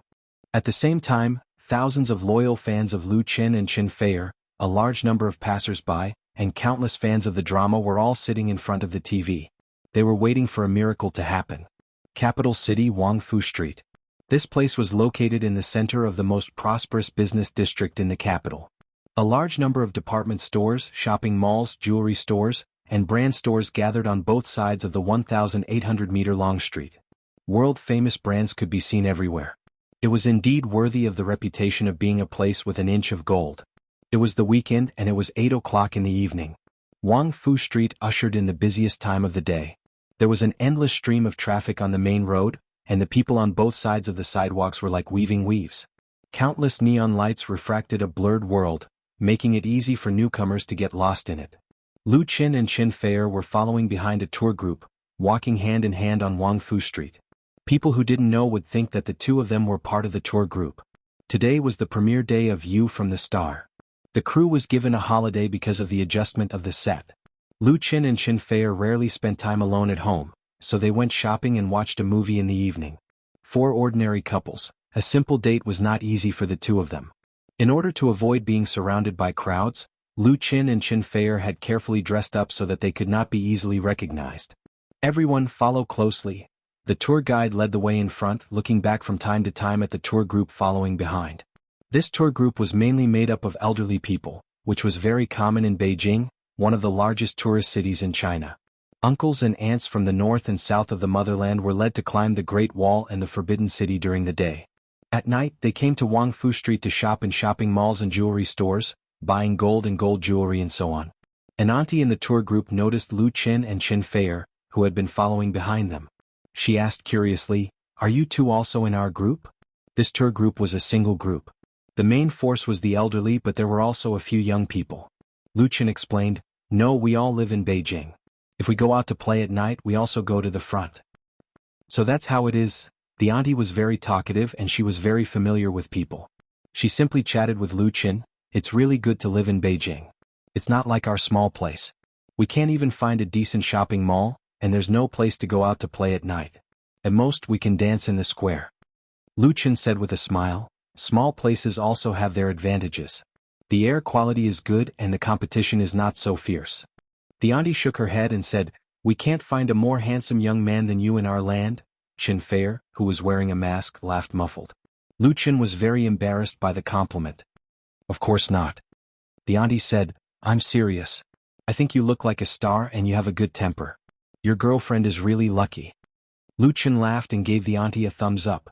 After chatting for a while, the tour group turned into a jewelry store. Lu Qin and Qin Feier waved goodbye to the enthusiastic auntie. Lu Qin said with a smile, "Look, others say you are lucky." Qin Feier rolled his eyes at him and asked, "Are you very proud of yourself?" Lu Qin smiled. Coincidentally, a little girl with flowers ran over to solicit business. Lu Qin spent 10 yuan to buy a rose and gave it to Qin Feier, which made the latter show a big smile. Unfortunately, most of her face was covered by a mask. The two walked in the bustling crowd, hands holding hands and minds, as if they could walk together until the end of time, enjoying the kind of simple and sweet happiness that only belonged to lovers. As for You from the Star, which had premiered on Zhidong satellite TV station and Beijing television station at the same time, neither Lu Qin nor Qin Feier cared about the ratings or anything else. Because at this time the two had each other and nothing else mattered. Chapter 690. 2. 35% plus 2, 07%. When Lu Qin received a call from Lu Shi, he had just finished taking a shower and was about to go to bed. Tonight he had dinner with Qin Feier, went shopping and watched a movie. Fortunately, he completed a sweet date without being disturbed. Although the two had been living together for a long time, such days were really rare. In contrast, Lu Qin really didn't care much about the premiere of You from the Star, tonight. Lu Qin has enough confidence in this TV series. The huge popularity accumulated by the first 2 works, the carefully set and repeatedly revised plot, plus the first-class shooting team and special effects production at all costs, coupled with the soundtrack that he personally completed, there is absolutely no possibility of failure. But the ratings of the first episode that Lu Shi just told him still surprised Lu Qin. 2. 35% plus 2. 7% equals 4. 42%. What kind of concept is this? Nowadays, the average ratings of domestic TV series are generally around 1%, and many of them are even only 0. 1% or 0. 2%, but they still continue to be broadcasted on the screen, and they do not stop broadcasting. Popular TV series are basically above 1. 5%, and the phenomenal threshold is 3%. A TV series that can reach an average rating of 3% can definitely make a group of actors popular, make the producers make a lot of money, and make the broadcasters wake up with a smile even in their dreams. It was precisely because of this that, after tasting the huge sweetness brought by Full House of Romance, the 2 major satellite TV stations, Zhidong and Beijing, were staring at You from the Star, and would not let go at all costs to win the premiere broadcast rights. There was no doubt that their insistence was reasonable and extremely smart. Zhidong Satellite TV scored a rating of 2.35%, and Beijing Television TV was slightly inferior, but also broke the 2% threshold. The two added up to a rating of 4.42% for the first episode, which was not only phenomenal, but basically close to the mythical level. Therefore, Lu Shi sent good news to Lu Qin as soon as possible. Although the ratings of TV series were announced the next day, it was not difficult for anyone with some connections to obtain data from the new Visual Distance Company, a subsidiary of the State Administration of Radio, Film and Television, in advance. Also, it wasn't just the 2 satellite channels and Xinfei Media that had gotten the data from New Vision. As long as it was a company or an artist that had participated in the filming, it would definitely include other film and television production companies. This result was enough to make some people with ulterior motives speechless. In the face of absolute power, all schemes and plots were useless. The elder sister was very happy and said, "I have a lot of people here. Everyone is going out to celebrate. Are you coming?" Lu Qin smiled and said, "I'm not going. You guys have fun. The company will pay for all the expenses tonight." Tonight, she stayed in the company to keep an eye on the 2 satellite TV stations in order to get first-hand information. In other words, it was the viewership ratings of a television series. If it was a variety show, she would have called much earlier. She said straightforwardly, "All right then, rest early and send my regards to Fei." Lu Qin nodded and hung up the phone. Just at this time, Qinfei came in with a facial mask and asked, "Who called?" Lu Qin shook the mobile phone in his hand and said, "It's my sister. The total viewership of U Star is 42%. Of course Qinfei knew what this meant and couldn't help but smile. His facial mask almost fell off. Lu Qin continued, "My sister is going out to celebrate and asked if we wanted to go. I said yes." Qinfei smiled and said, "We should make everyone happy. Everyone in the company has worked hard during this time." Before You from the Star started shooting, Xinfei Media had put most of its manpower into this project, especially the newly established special effects production department, which had started busy work in advance. Although the company had invested a lot of money in the special effects team and hired experienced supervisors, the team was still very young and lacked enough experience, so the pressure of the work was very heavy. Many employees worked hard to learn while working, and the final product did not disappoint. Although there was still a long way to go from the top level of the industry for the TV series You Star, it had shown enough sincerity. It was natural to get a reward for their hard work. The company had prepared a reward plan. You from the Star was also very special. The investment budget was very high, but before the start of filming, the investment was basically recovered and even made a profit.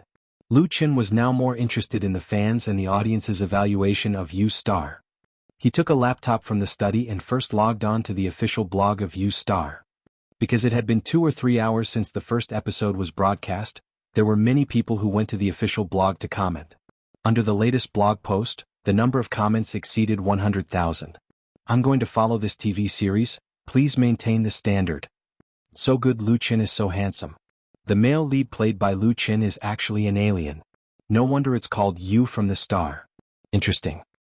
Haha, is this Qinfei's performance? The interaction between the two is so loving. I like the male lead so much." There were basically good comments in the official blog and only a few comments were not so good. However, compared to the number of likes, the number was almost negligible, and some of the negative comments were obviously meant to be negative. For a TV series, unless it was too high or too low, the ratings of the first episode were not too important. The key was the trend of the second and third episodes. The ratings of the first episode of You Star were very amazing. There was no doubt that there would be considerable pressure to continue to maintain or even increase it. In this way, the audience's reputation was extremely important, and the market's response determined the subsequent potential. Lu Qin opened the official forum of You from the Star, and was surprised to find that the number of followers on the official forum had reached more than 500,000, at least twice as much as the last time he saw it. The posts on the official forum were more informative than the blog. Many veteran fans had posted a lot of long comments on the first episode, along with analysis of the subsequent plot. Some of the best posts were very good, and even Lu Qin was quite impressed by them, and some even guessed the direction of the plot. As he read, Lu Qin was unaware of the passage of time. And Qinfei had been leaning on him, watching the comments on the internet with him. Then when Lu Qin felt something strange, he found that Qinfei had fallen asleep leaning on him. Her mask had long been torn off, and there was a sweet smile on her beautiful and delicate face. Lu Qin carefully turned off the computer, kissed her on the face and fell asleep with her. Chapter 691. The next day, the entertainment pages of major domestic media were flooded by You from the Star. Traditional media such as newspapers and periodicals are still more reserved, and because of the timeliness of the news, they did not give much space. However, online media pursue eyeball effects, and naturally they are particularly exaggerated. Several portal entertainment channels have given eye-catching headlines. 4. 42%. The ratings of the first episode of View from the Star can really make a group of people kneel down. It's embarrassing not to make headlines which will make people doubt the slowness and numbness of the website. Ordinary audiences may not understand the significance of this, but in the industry, it is tantamount to an earthquake. It turns out that the ratings of a TV series can reach such a high level. The most important thing is that in addition to the amazing ratings, the first episode of You has received a lot of praise on the internet. And it's all tap water. The audience's reputation is the most direct. If they like it, they like it. If they don't like it, they don't like it. Their evaluation of a movie or TV series is very subjective, so it's very not easy to win the unanimous approval of the audience and spontaneously help promote it, which is undoubtedly the greatest praise. The fans and the audience's praise is overwhelming, and the industry and professionals do not disagree. Many blogs, big and small v, and even star artists have commented on You. A famous film and television critic. A very sincere work, which can let people see the creator's heart and efforts. A well-known director. Compared with Autumn in My Heart, and Full of Romance, I like You from the Star more. From it, we can see the progress of Ms. Fang Hui. Here I would like to pay tribute to this colleague. A media, fresh and unique creativity, a plot that can attract the audience's desire to appreciate, and two idol stars with increasingly superb acting skills, the success of You from the Star is inevitable. A screenwriter. The CG special effects at the beginning of You from the Star made my eyes light up.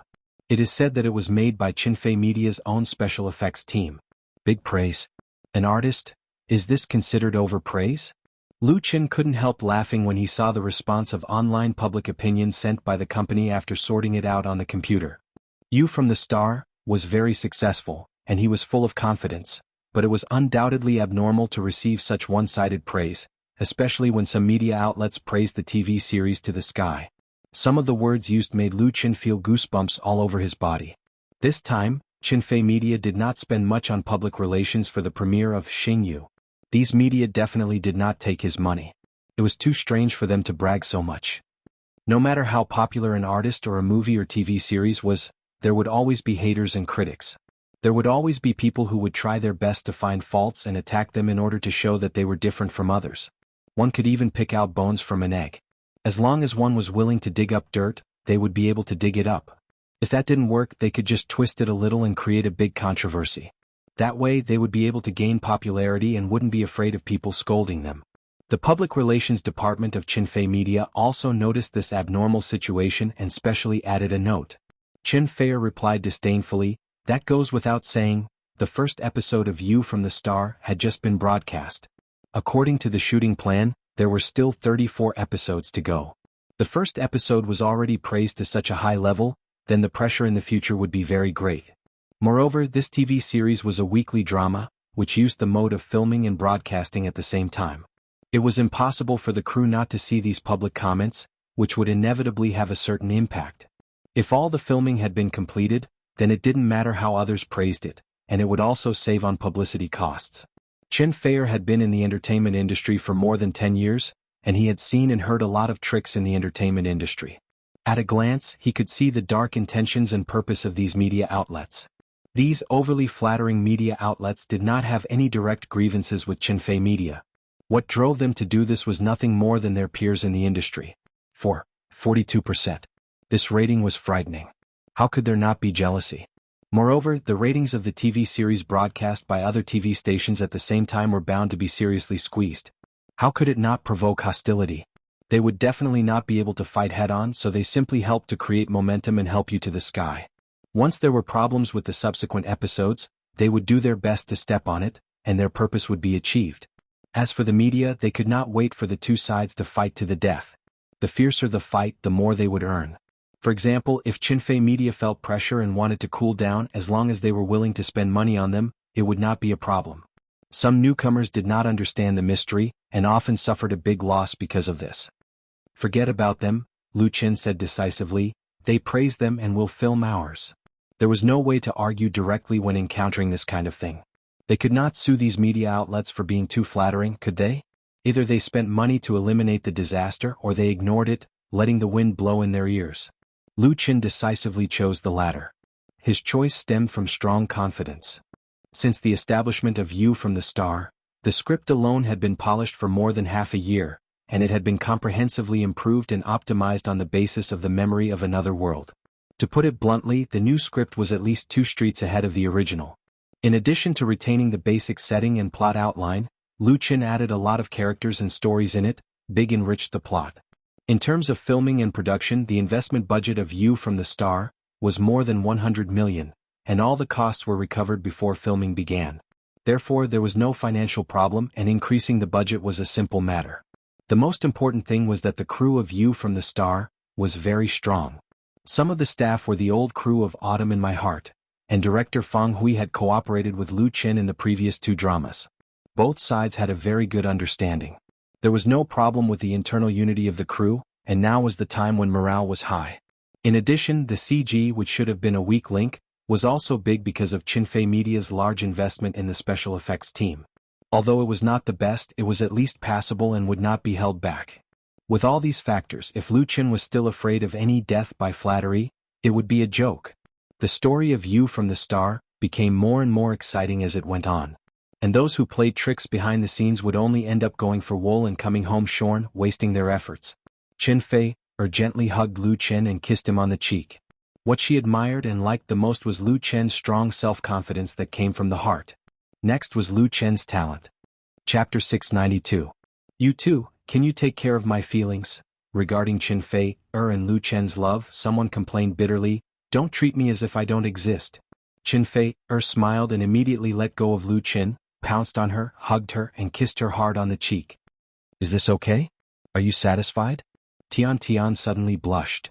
You're so annoying. If I had known, I wouldn't have come. She flew to Beijing last night and stayed at Qinfei and Lu Qin's house as before. Qinfei said with a smile, I said you don't have to come. We'll go to Hangzhou in a few days. Who insisted on coming? In a few days at the end of this month, Lu Qin, Qinfei, Shifang, and Liao Jia would all participate in the concert in Hangzhou. Tian couldn't help but roll her eyes and was speechless. Lu Qin turned off the computer, got up and said, okay, let's go together. Today he was going to see Jejentana with Qinfei and Tian, and then Tian would take Jejentana back to Hangzhou first. The latter would also participate in the concert as a special guest. Jejentana was a Mongolian girl who had just turned 14 this year. She was discovered by Lu Qin when he went to the Mongolian steppe to visit Qinfei's class, and was signed by Qinfei. After the 2 studios of Lu Qin and Qinfei merged to form Qinfei Media, Jejentana became the first signed artist of the new company, and she was still a minor star. Jejentana had been studying in Beijing, including cultural courses, singing, dancing, and other training. And the place where she studied was the famous Huakai Arts Training Academy in Beijing. Huakai Art Training Academy is jointly established by 2 advanced professional schools, Jingyin and Jingyin. It mainly trains non-academic artistic talents for the whole society, covering music, dance, performance, art and other artistic categories. It is divided into juvenile classes and adult classes, with a 4-year schooling period. Huakai Academy is equivalent to a vocational training school. The threshold for admission is not high. It gives students who want to enter the literary and entertainment circles, but can't get into famous schools such as Jingyin and Jingyin, another option. Of course, the diploma of Huakai Academy is far from as famous as that of Jingyin and Jingyin, but the tuition fee is very expensive. However, the teaching quality of Huakai is very high. There are teachers from Jingyin and Jingyin who come to teach part-time, so it has become the best choice for many artists for further training. Although it was still summer vacation, Jejentana did not return to her home in the Great Plains. Instead, she continued her studies at the colorful academy so that she could keep up with the progress of the other students in the new school year. She had a heavenly voice, but her foundation was very weak. Since she had chosen this path, she had to put in more effort than others. When Lu Qin, Qinfei and Tian arrived at Huakai Academy, Jejentana was practicing leg stretching in the dance room. Shoulder opening, leg stretching, and hip opening are basic skills in dance. Leg stretching and hip opening are undoubtedly quite painful for this 14-year-old little girl with no foundation. But she practiced meticulously with her classmates under the guidance of the teacher. She was sweating profusely and did not cry or complain of tiredness. Qinfei was a little distressed when he saw this. Jejentana studies very hard, the teacher who accompanied the 3 of them said softly. she is more competitive than others and can bear hardships very well.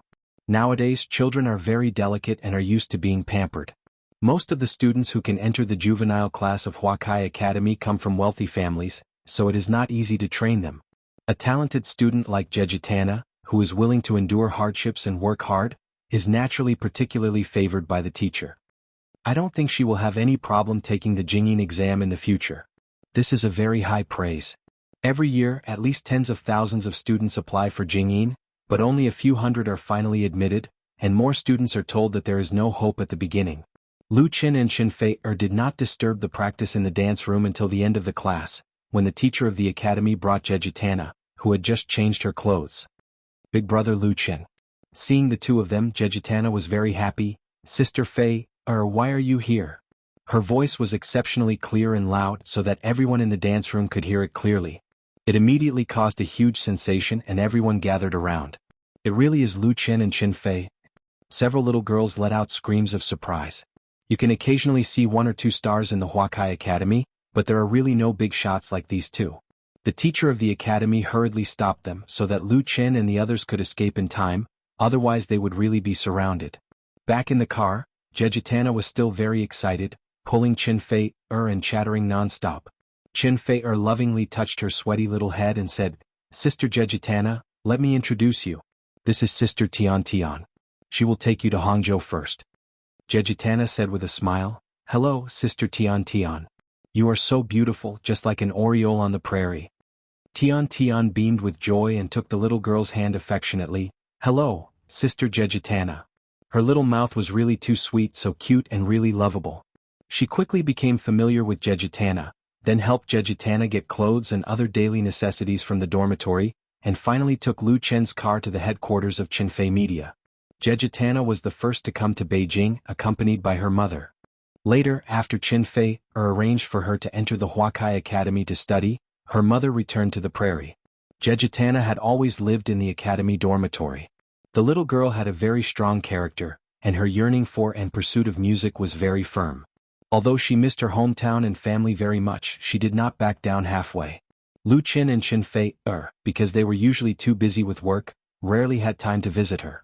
Instead, it was her sister Lu Shi who often went over to give her things. This was also to make up for it. This time, with the opportunity of the voice concert, Lu Qin and Xin Fei decided to help her officially debut on stage together, and the three of them would sing a new work together. Before this, Jejitana became popular on the internet because of her singing, "Beautiful Prairie My Home," but as time passed, not many people still remembered this beautiful Mongolian girl. Lu Qin planned to create a tailor-made album with the style of the prairie for Jejitana this year. The next day, Jejitana flew to Hangzhou with Tian Tian. She began a new life that belonged to her. Chapter 693. You from the Star, premiered on August 18th, and Zhidong Satellite TV and Beijing Television won a total of 42% of the ratings. The second episode aired the next day on the 19th, and the ratings broke through 5%.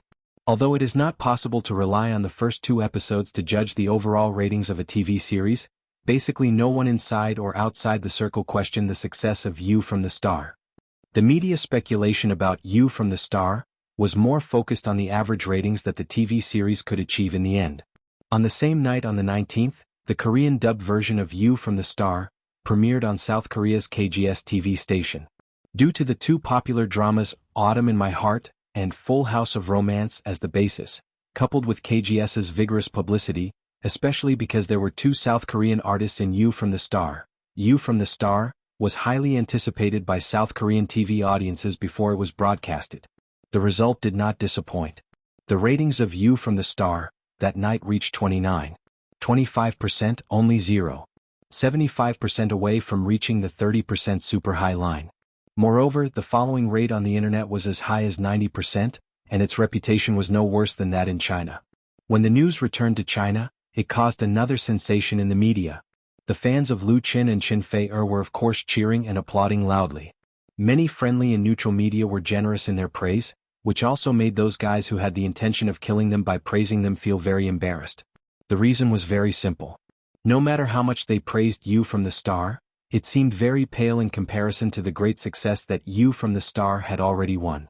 As for the effect being completely ineffective, it was just advertising You from the Star in vain.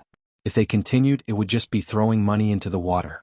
If they gave up now, it would be really unbearable. It was undeniable that from Autumn in My Heart to Full House of Romance, and then to You from the Star, that had just been broadcasted, the two male and female protagonists, Lu Qin and Qin Fei, had raised their status in the TV circle to the top and ranked among the real big stars. But the two of them made their debut as singers, especially Lu Qin, who had only debuted for 2 years. A commentator wrote on the blog, "I think that Lu Qin's greatest success is not the number of outstanding musical works he has written, nor the number of successful TV roles he has acted in, but the TV scripts he has written have subverted the entire industry." This commentator's remarks were obviously too exaggerated. Lu Qin's success was undeniable, but he certainly didn't reach such a height when it came to disrupting the industry. At most, it could only be said that he had a great impact. However, many people in the industry liked the blog post and forwarded it. Before Lu Qin filmed Autumn in My Heart, there were a lot of youth idol dramas and urban romance dramas on domestic TV screens, and there was a serious problem of homogeneity. The plots copied and imitated each other, the settings were messy, and the stories were contradictory. It was a common problem. The audience had long been tired of watching TV and would rather support Korean and Japanese dramas than waste time on Chinese dramas. Autumn in My Heart changed this situation. Although Autumn in My Heart was a tragedy, Lu Qin, who was creating a TV series for the first time, told the story very well. The plot was told in an unhurried manner, and the rough love between the male and female leads was even more touching. Whether it was the quality of the shooting of the series or the dubbing and music, they were all first class. Therefore, Autumn in My Heart was a success and became a mess, and it also attracted countless imitators. For a time in the domestic TV industry, the story of the male or female lead suffering a terminal illness or a car accident was popular. Then Lu Qin launched Full House of Romance. He did not eat up the success of Autumn in My Heart. He jumped out of the successful template of sad sadomasochism and filmed a warm and pleasant romantic light comedy, and then ruthlessly trampled on a group of peers. Until now, You from the Star played with science fiction and CG. It had always been imitated but never surpassed. Many people may not be convinced because in the TV industry, Lu Qin did not have many qualifications, nor did he get a pile of awards to prove himself. He was too young, but they had to be convinced because the 3 TV series with heaven-defying ratings were the thickest qualifications, and the audience's reputation was the best trophy, more important than any TV awards. What should really be embarrassed was that the so-called mainstream in the industry intentionally or unintentionally suppressed and ignored Lu Qin and the urban romance trilogy he represented. Now that they can't pretend anymore, they can't continue to cover their eyes and shout, "I can't see," right? A columnist said sarcastically on his blog, "Wouldn't that be the biggest joke?" What people did not expect was that one of the results of the huge ratings of You from the Star was actually a deep reflection and discussion in the industry on Lu Qin and the films and TV series created by Lu Qin. On August 25th, the 3rd episode of You from the Star was broadcast, and the ratings easily broke through 6%, reaching 6.27%. On August 26th, the 4th episode had a rating of 7.79%, sweeping the market in an invincible manner. More and more viewers, under the recommendation of the fans, became loyal viewers of You from the Star. On the same day, South Korea's KBS TV broadcast the 3rd episode of You from the Star, and the ratings broke through 40%, causing the South Korean media to cry wolf once again. On the evening of August 27th, Central TV Department 2's Hot Spot invited many guests to discuss and analyze the huge success of You from the Star, as well as the social impact it had. Hot Spot was one of Central TV Department 2's famous programs. It was broadcast once a week, and the content closely followed the current hot topics and influential social events. The invited guests were all authoritative professionals in the relevant industries. Since the official broadcast of this program, this was the first time they discussed a TV series, and it was a TV series with an urban romance theme. It could be considered a first. In this episode of Hot Spot, several guests commented on the success of You from the Star, believing that the reason this TV series could win over countless viewers was not because of vulgarity or unscrupulous competition, but because of the excellent production, wonderful story, and sincere attitude. That night, Hot Spot achieved the highest ratings since its first broadcast. After the program was broadcast, the number of media reporters who came to Qin Fei Media's headquarters in Huairou Film City suddenly increased by several times. Everyone wanted to know what Lu Qin thought about this. but they all pounced on empty air. Because on the morning of the 28th, Lu Qin and Qin Fei took the earliest flight to Hangzhou. The two of them would participate in the Voice of China concert on the evening of the 30th. Chapter 694. Under normal circumstances, Lu Qin and Qin Fei are only needed to arrive in Hangzhou on the 29th, participate in one rehearsal at most, and then sing on the evening of the 30th. There was no need to rush there in advance. For stars like the two of them, their daily schedule was usually very tight, and it was not easy to squeeze out a few days of time. If they really couldn't make it, it would not be strange for them to return on the same day. It was really because of the recent popularity of Xingyu, the two of them were in the limelight too much. They were surrounded by paparazzi every day in Beijing, so Lu Qin simply asked Fang Hui to rearrange the shooting plan of the crew, and he took Qin Fei to Hangzhou in advance. It could be considered as hiding from the limelight. Due to the confidentiality of the itinerary, the media did not get the news, so the two of them smoothly moved into their new home in Hangzhou and were finally able to breathe a sigh of relief. The first thing they did when they got home, Qin Fei called Tian Tian.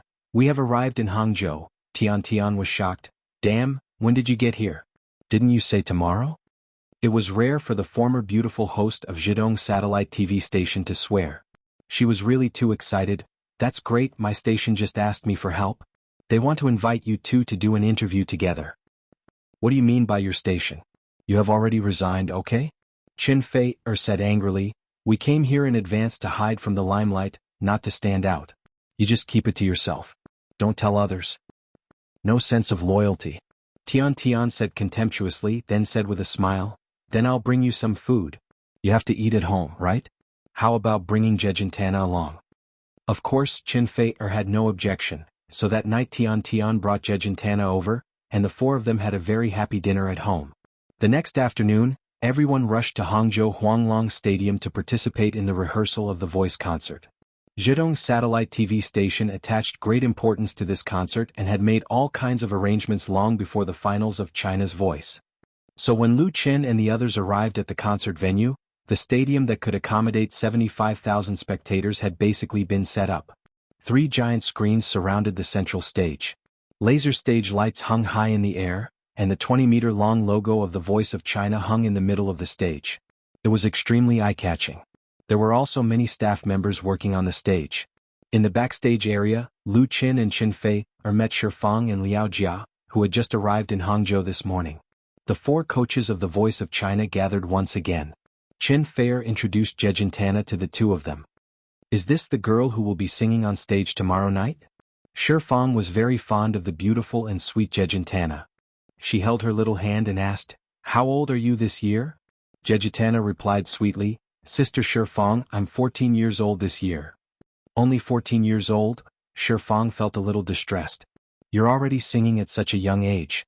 Where are your parents?" Jejentana replied, "Dad and Mom are at home in the grasslands." Shifang shook her head, hugged and kissed her again and then asked Lu Qin, "What song will she sing?" Lu Qin said, "She'll sing a solo song and then Fei and I will sing the second song with her." Shifang said to Jejentana, "Come on, sister, we'll watch your rehearsal." The rehearsal for the concert had begun a few days ago, and the top 10 contestants of the Voice of China, except for the champion and Xian, had arrived in Hangzhou yesterday, including Tong Xinyao, who had signed with Qin Fei Media. In the afternoon, Tong Xinyao was also in Huanglong Stadium. She was very excited about attending her first concert in her life, but when she went on stage to sing, she went off-key and had to do it again to return to her normal level. Jejentana appeared after Tong Xinyao. Her first song was the song written by Lu Qin, "The Beautiful Grassland Is My Home." This song, which had a strong grassland flavor, had long been sung all over the country and became a well-known work. Later, it was chosen by Meng Province as the theme song for tourism promotion. Jejentana also became famous because of this song. Now that she was standing on a bigger stage to sing, her performance was even better than Tong Xinyao's. She did not have any stage fright and easily completed her first rehearsal. Her second song was a new work, specially written by Lu Qin for her, and with the addition of Qin Fei, it was a 3-person duet. Or more accurately, it was a 3-person duet. After the new song was finished, Lu Qin, Qin Fei and Jejentana went backstage. Shifang was the first to applaud, and then she said to Lu Qin sincerely, "Lu Qin, can I ask you for a favor?" Lu Qin was more or less taken aback and quickly said, "Hello, Sister Shifang. As long as I can help you, I'll do it. Lu Chen had always respected Shi Fang, and Shi Fang had also helped him a lot in the past. Not to mention, for the recently concluded China's Voice, Shi Fang came to the mainland to be a mentor because of him. Otherwise, it would have been impossible to hire her under normal circumstances. Although Shi Fang has gained a lot of popularity because of China's top voice and returned to the eyes of the Chinese audience, Lu Chen still firmly remembered this favor. Shi Fang smiled and said, "It's not a big deal. It's just the song you guys sang just now. Can you let me sing it with Jejitana? I really like this song and I feel that it's more suitable for me to sing it." Lu Chen and Qin Fei could not help but look at each other. They did not expect Shi Fang to make such a request. Shi Fang was definitely not trying to steal the limelight. She was not that shallow, and the song was actually meant to support Jejitana. Jejitana was a red flower, and the two of them were supporting the singer. It was impossible for Shi Fang not to know that. The only explanation was that she really liked the song. Moreover, what she said made sense. The age difference between Lu Chen, Qin Fei and Jejitana was not that big, so it would not be easy to reflect the charm of the song. Lu Chen scratched his head. Of course, that's not a problem. Who's going to sing the male voice? Shi Fang was definitely going to replace Qin Fei, so it would be very inappropriate for him to continue singing the male voice. "Let me do it," a voice came from the side. Lu Chen could not help but turn his head and saw Liao Jia looking at him with a smile. Liao Jia and Shi Fang. Such a combination was not much worse than Lu Chen and Qin Fei, and their ages were the most suitable. He could not help but laugh. "Since you've already said it, I have no choice but to agree. All right then." Shi Fang also laughed and playfully winked at Jejitana. Right at that moment, Tian Tian rushed backstage. She brought some bad news to Lu Chen, which was that Anshin would be absent from the concert. You're tuning in to the Dreamy Chapters YouTube channel. We're so grateful for your support, and don't forget to subscribe to join us on this incredible journey through captivating stories. Your generosity through donations truly makes a world of difference, as it's the primary source of revenue that allows me to expand and enhance this channel for you. Thank you from the bottom of my heart for being a part of this adventure.